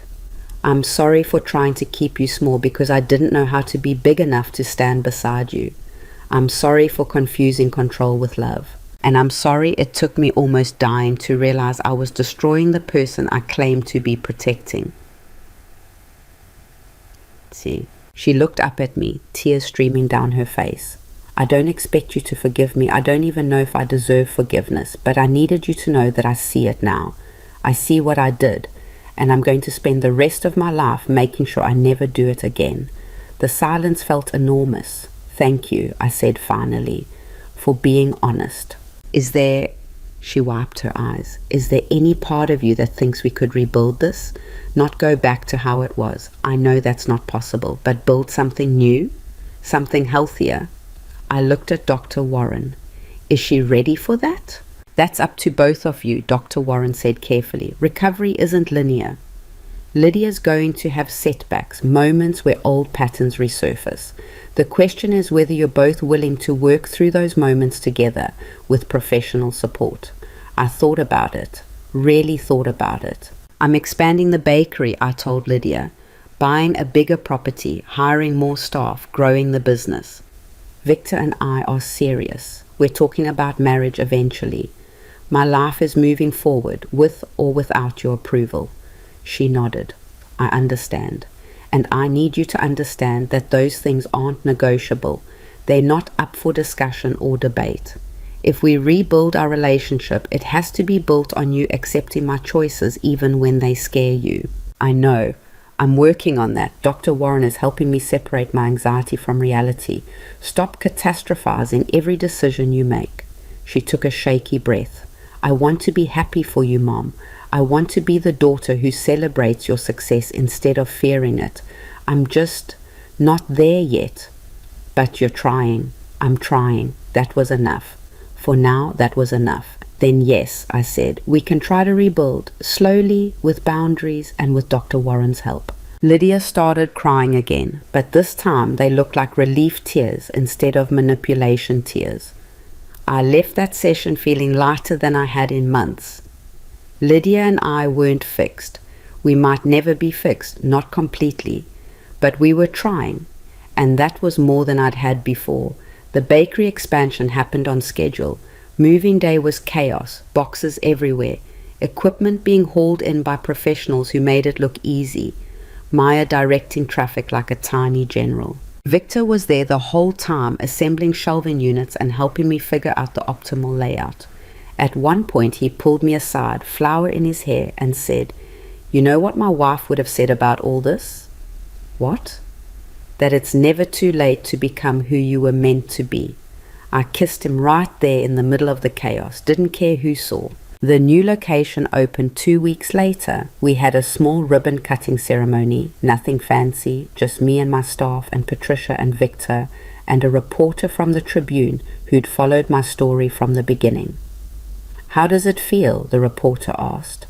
"To have come this far in less than a year? Like I'm finally living instead of just surviving," I said.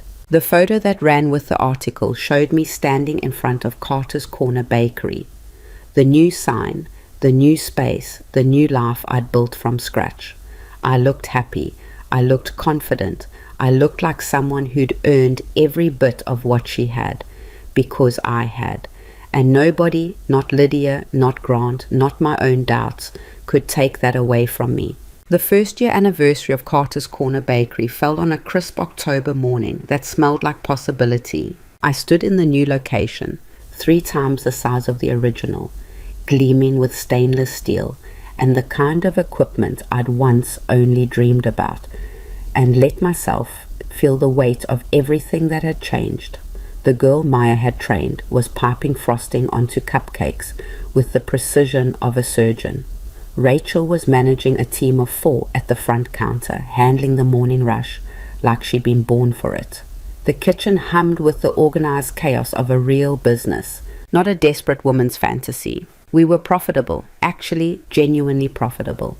Not just breaking even, not scraping by, making money, real money. The kind that let me sleep at night without calculating which bills could wait another week. Victor had arrived early with champagne and a ridiculous bouquet of flowers that barely fit through the door. "1 year," he said, pulling me into his arms. "1 year since you bet everything on yourself and won." "We won," I corrected. "I couldn't have done this without you." "You could have. It would have taken longer, been harder, but you would have gotten here eventually." He kissed my forehead. "That's what makes you extraordinary. Not that you needed help, but that you were brave enough to accept it. Patricia showed up an hour later with a cake she'd made herself, lopsided and enthusiastic, the complete opposite of everything we sold. I loved it immediately. Speech, she demanded, gathering the staff. You have to give a speech. I'd prepared nothing. But standing there surrounded by people who'd helped build this dream, the words came easily. A year ago, I was terrified, broke, convinced I'd made the biggest mistake of my life. I looked around at the faces watching me. My daughter called me an embarrassment, said I was too old, too foolish, that this whole thing was a fantasy that would end in disaster. And for a while I believed her. I let her voice become louder than my own. Maya was recording on her phone. I didn't stop her.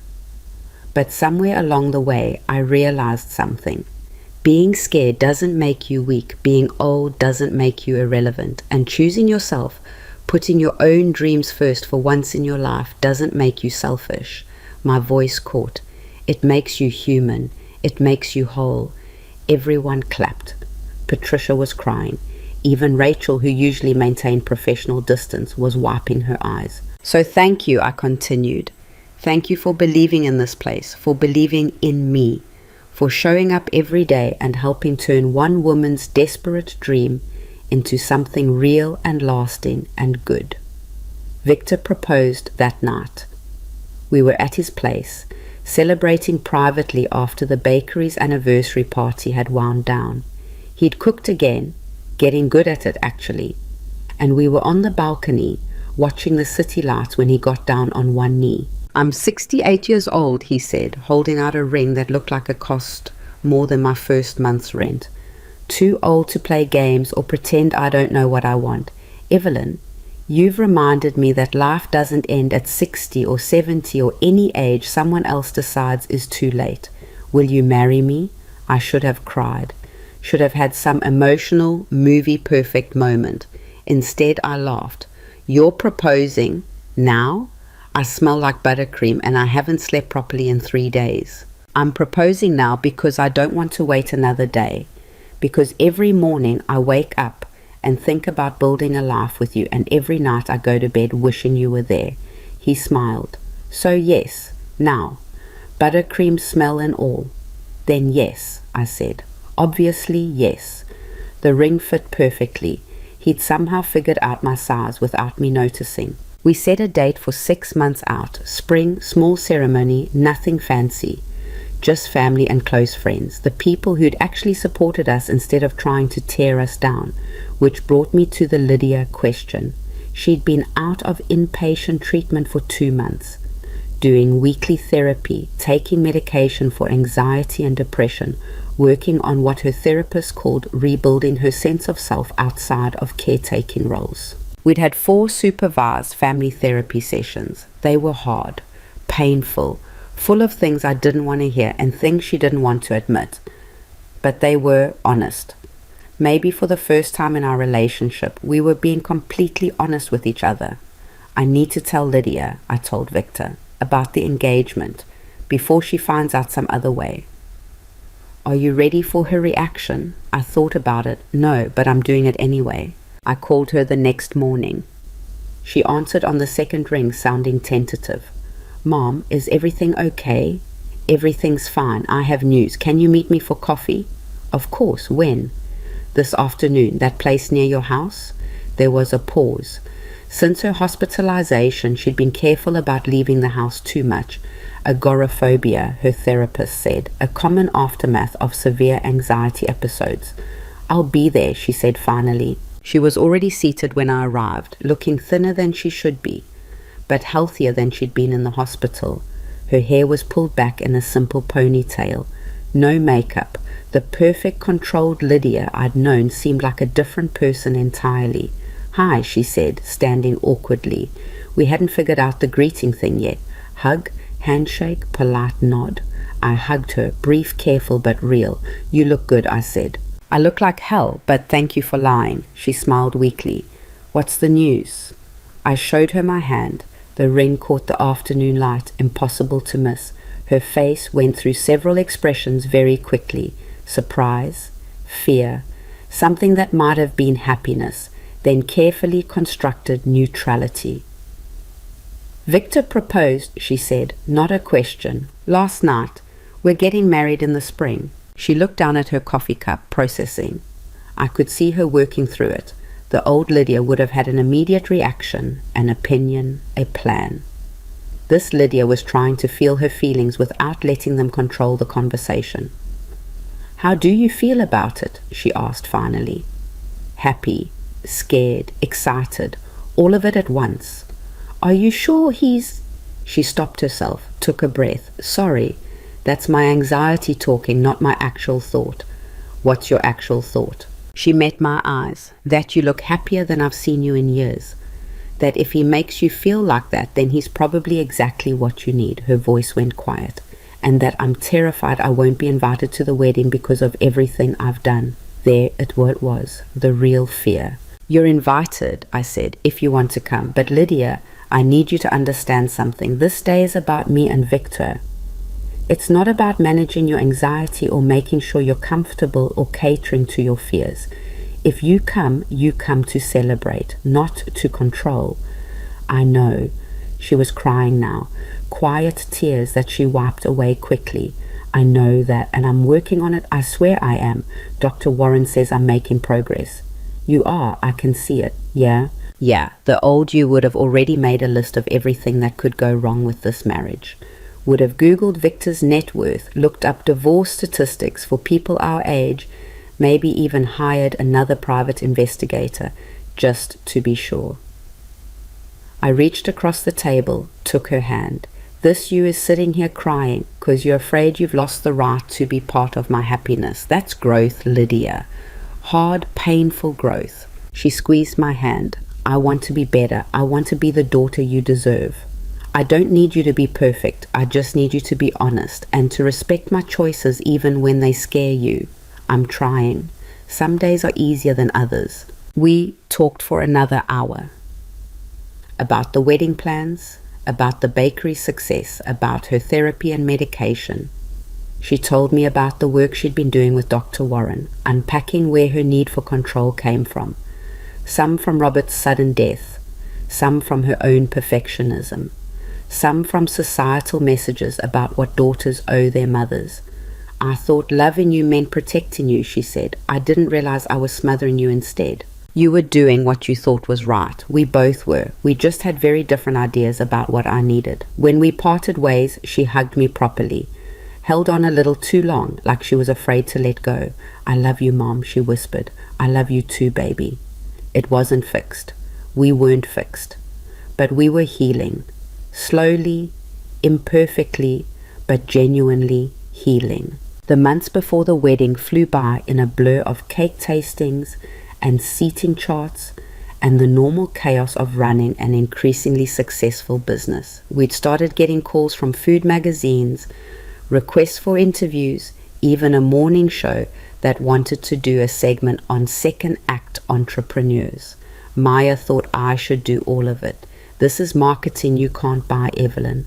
And your story is good. Woman starts bakery at 62, builds an empire, finds love, lives happily ever after. It's not a fairy tale, I said. It's messy and complicated, and that's what makes it a good story. People don't want perfect. They want real. So I did the interviews, told my story over and over, each time getting a little more comfortable with the truth of it. Yes, I'd started late. Yes, my daughter had tried to sabotage me. Yes, there had been moments I almost gave up, but I hadn't given up, and that mattered more than the pretty parts. One interview in particular went viral, a podcast about women in business.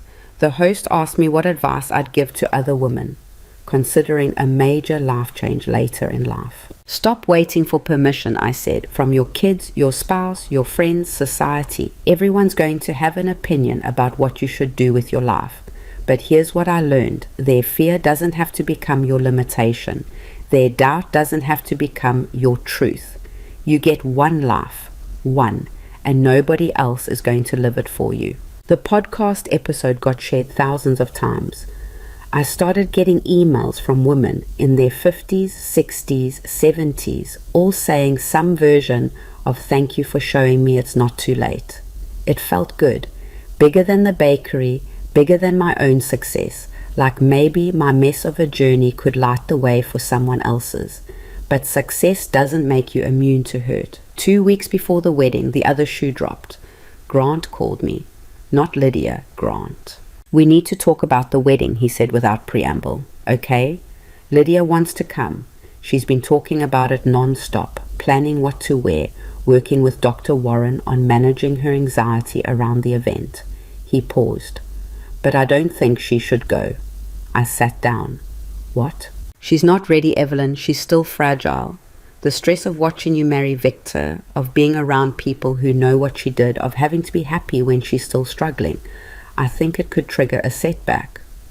"That's not your decision to make, Grant." "Actually, it is. I'm her husband. I'm the one who finds her crying at 2 a.m. I'm the one who talks her down from panic attacks. I'm the one who'll deal with the aftermath if she falls apart at your wedding." His voice hardened. "And honestly, I don't think you want that either. Lydia having a breakdown at your reception, making your special day about her drama." He had a point. I hated that he had a point. "Have you talked to a therapist about this?" "Dr. Warren says it's Lydia's choice, that avoiding stressful situations isn't recovery, it's avoidance. But Dr. Warren doesn't live with her, doesn't see how bad she still gets sometimes. So what are you asking me to do? Uninvite her. Tell her something came up, the venue has limited space, whatever. Just give her an out that doesn't make her feel like she's being punished." "You want me to lie to my daughter?" "I want you to protect her. Isn't that what you've always done?" The manipulation of it was breathtaking. He was using my maternal instinct against me, trying to get me to make a decision that benefited him at Lydia's expense. "No," I said. "No, I'm not uninviting Lydia. If she wants to come, she can come. If she's not ready, she can tell me herself. But I'm not making that decision for her, and neither are you." "Evelyn, she's an adult, Grant. Stop treating her like a child who can't handle her own emotions. Stop using her mental health as an excuse to control what she does and doesn't do. I'm trying to help her. You're trying to keep her dependent on you, just like she tried to keep me dependent on her." The realization hit me like ice water. You need her to be sick, because if she gets better, if she builds her own life and her own identity, then you lose the role of devoted husband managing his fragile wife. His silence told me everything. "Stay out of this, Grant. This is between me and Lydia." I hung up and immediately called Lydia. "Did Grant talk to you?" she asked before I could say anything. "Yes, he asked me to uninvite you to the wedding." "I know, he told me he was going to." She sighed. "He's trying to protect me.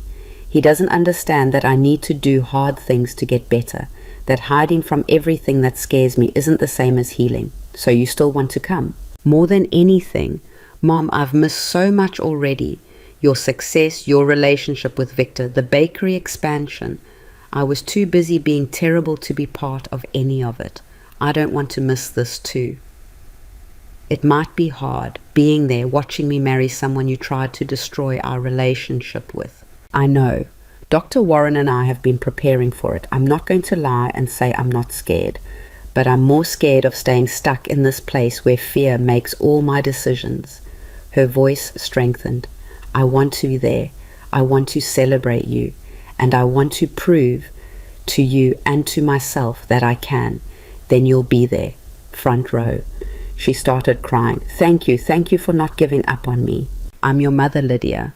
I'll never give up on you. But I'm also my own person, and those things can coexist now. We could both be true. I could love my daughter and choose myself, be her mother and be Evelyn. Those weren't contradictions anymore. They were freedom. The wedding day arrived with perfect spring weather, sunshine, light breeze, flowers blooming everywhere like the universe was cooperating for once. We'd chosen a small venue, a garden with a pergola covered in wisteria. 50 guests. Intimate, personal, ours. Patricia helped me get ready, fussing over my dress, a simple cream-colored sheath that made me feel elegant instead of old. "You're glowing," she said, adjusting my hair. "I mean it. You look 20 years younger." I feel 20 years younger. Turns out happiness is a hell of an anti-aging serum. Victor and I had written our own vows. His were beautiful, talking about second chances, about finding love when you've stopped looking for it, about building a life that honors both the past and the future. Mine was simpler. "Victor, you saw me when I couldn't see myself. You believed in me when I'd forgotten how to believe. You stood beside me when it would have been easier to walk away. But more than that, you let me stand on my own.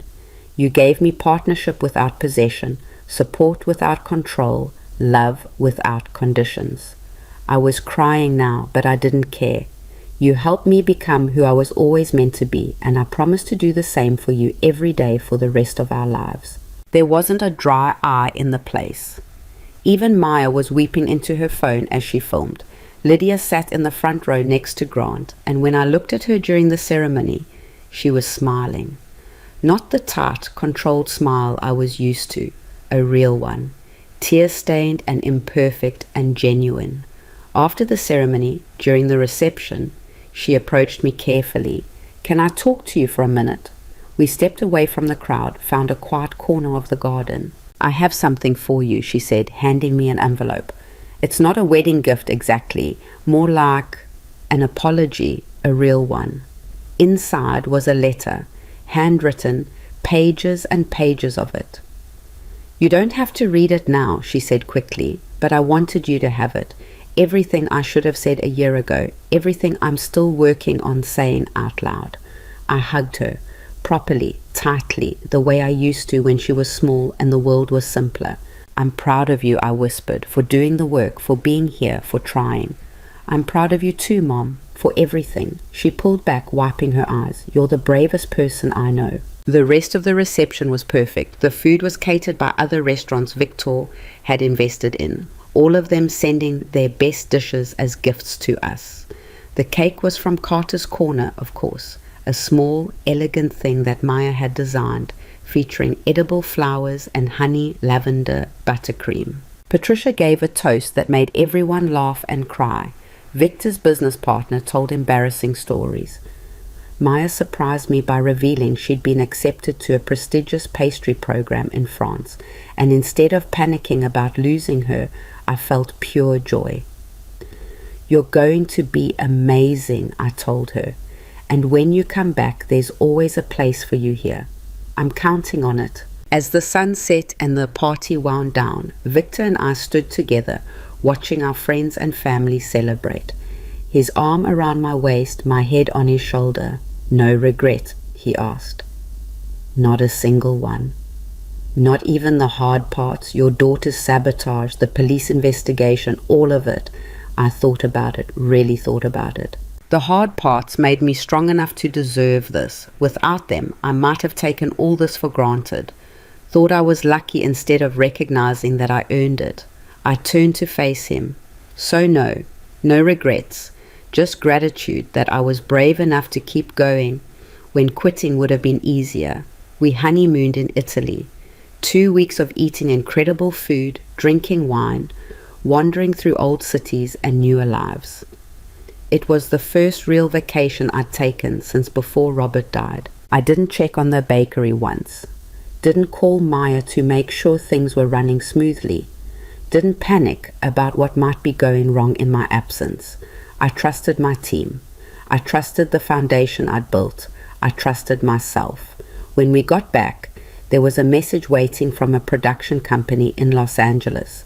They wanted to do a documentary series about successful late-in-life entrepreneurs, and they wanted me to be one of the featured stories. "This is huge," Maya said, practically vibrating with excitement.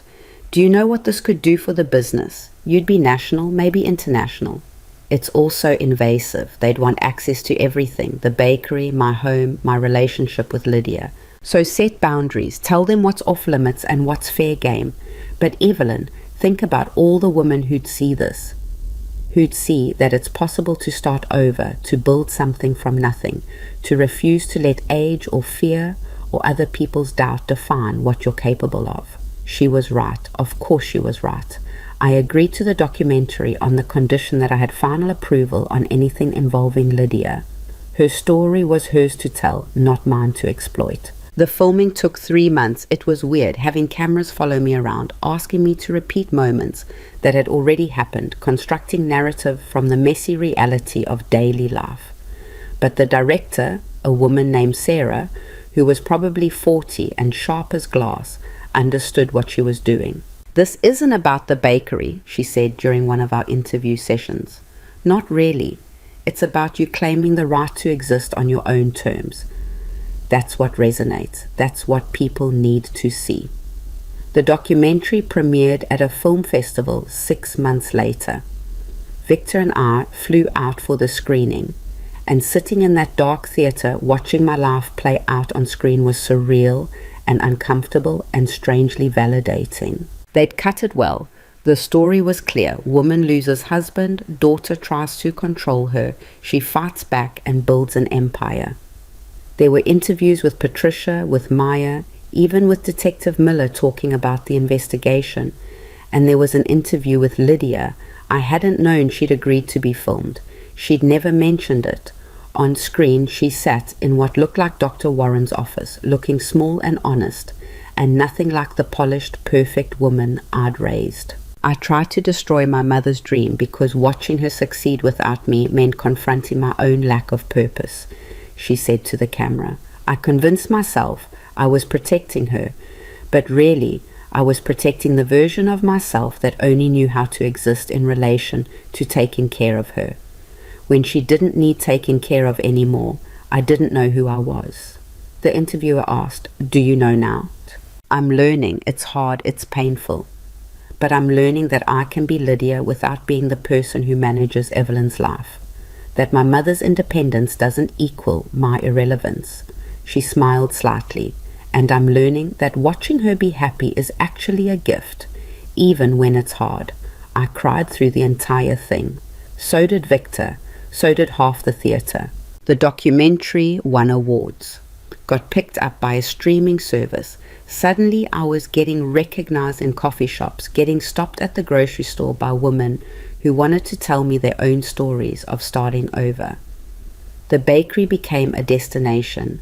People came from other states to try the honey lavender cookies they'd seen on screen. We had to hire more staff, extend hours, eventually open a third location. It was overwhelming and wonderful and more than I'd ever imagined. But success doesn't erase the past. It just gives you better tools to deal with it. A year after the wedding, Patricia died. Heart attack. Sudden and massive and utterly unfair. She was 73 and healthy and supposed to have decades left. I fell apart, completely, utterly fell apart. She'd been my champion, my cheerleader, my best friend, the person who believed in me before I believed in myself. Lydia came to the funeral, sat beside me, held my hand, didn't try to fix it or manage it or make it about her. "I'm so sorry, Mom," she whispered as we watched them lower Patricia's casket. "I know how much she meant to you. She saved my life multiple times. I don't know how to do this without her. You do it the way she taught you. You keep going. You keep building. You honor her by living the life she fought so hard to help you create." It was the most grown-up thing Lydia had ever said to me.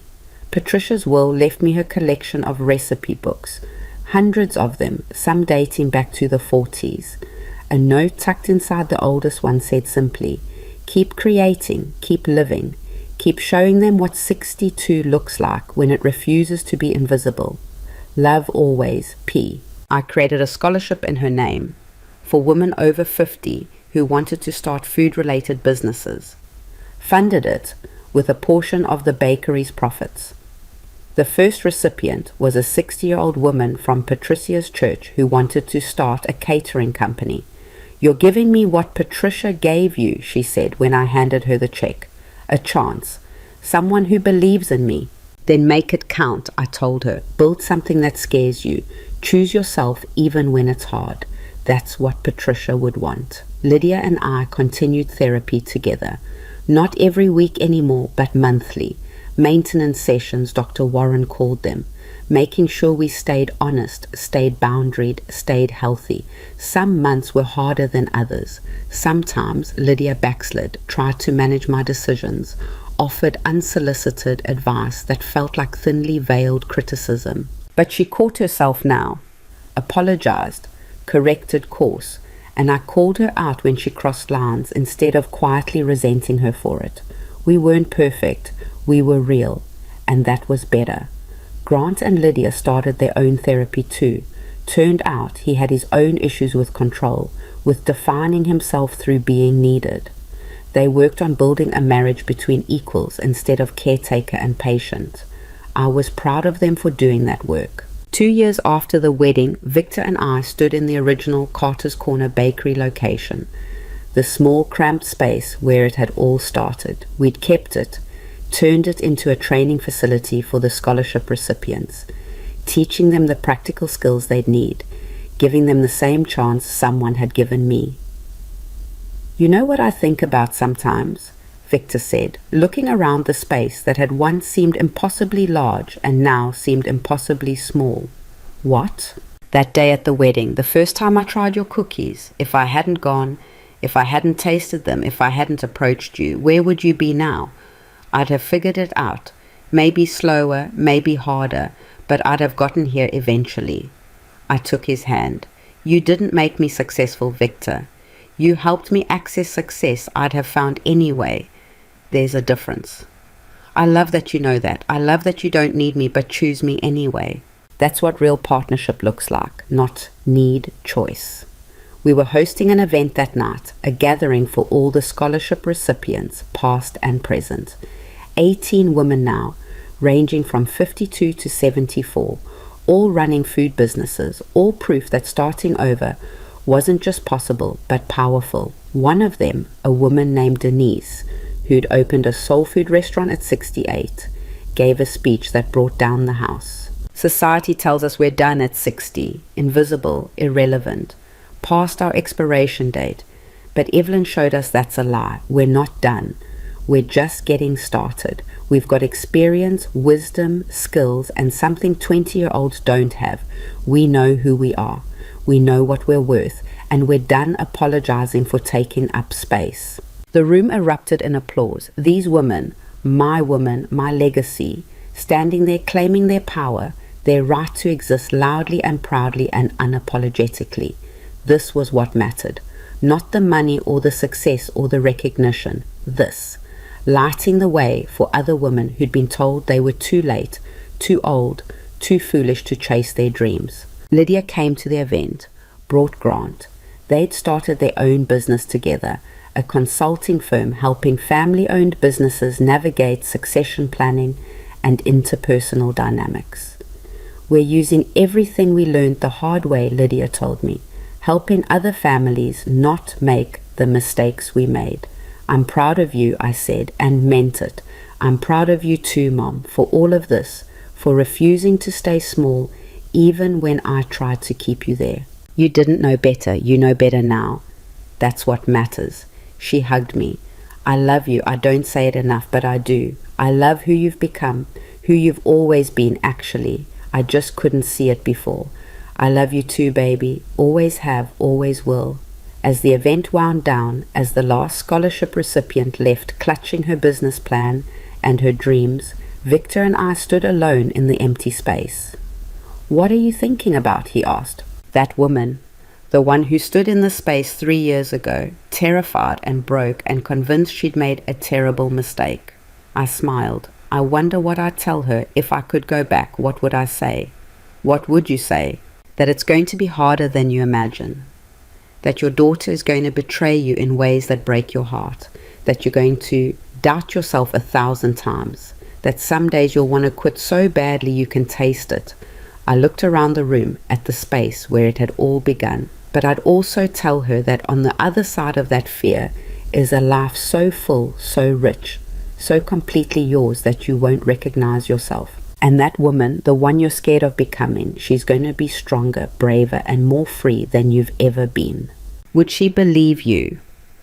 Probably not, but she'd do it anyway, because that's who we are. We do impossible things scared. Victor pulled me close, kissed me in the empty bakery that had started everything.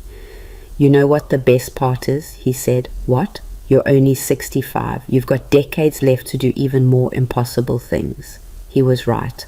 This wasn't an ending. It was barely even a beginning. I'd built a bakery empire, found love, mended my relationship with my daughter, created a legacy that would outlive me, but there was still so much more to do. More women to help, more businesses to build, more proof to provide that 60, 70, 80, these weren't endings, they were permissions.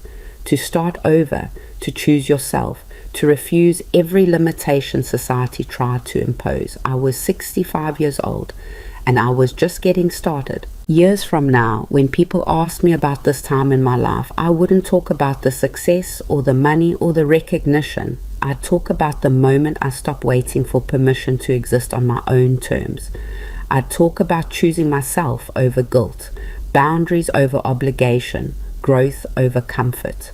I'd talk about learning that being a good mother didn't mean sacrificing who I was, that loving my daughter and loving myself weren't mutually exclusive. I'd talk about Patricia, who saw me before I saw myself, about Victor, who stood beside me without standing in front of me, about Maya and Rachel, and all the people who helped build something bigger than one woman's dream. But most of all, I'd talk about that woman who stood in an empty bakery at 62, flour under her fingernails and terror in her heart, and decided to bet on herself anyway, because she taught me everything I needed to know, that it's never too late, that you're never too old, that your past doesn't define your future unless you let it, that daughters and mothers can hurt each other and heal each other and love each other through all of it. That success isn't about being perfect, it's about being persistent, and that the sweetest victory isn't proving other people wrong, it's proving yourself right. I was Evelyn Carter. I was 65 years old. I was a successful businesswoman, a wife, a mother, a mentor, and a woman who'd rebuilt her life from scratch. And I was done apologizing for any of it. The bakery lights clicked off one by one as we locked up. Tomorrow they'd come back on, and we'd do it all again. Bake bread, serve customers, change lives in small ways and big ones. But tonight, I stood in the darkness with the man I loved, in the space where my impossible dream had started, and let myself feel it, pride, joy, peace. The bone-deep certainty that I'd earned every bit of this, and the knowledge that the best part, the absolute best part, was that I'd done it my way. Not Lydia's way, not society's way, not the way I was supposed to. My way, and that made all the difference.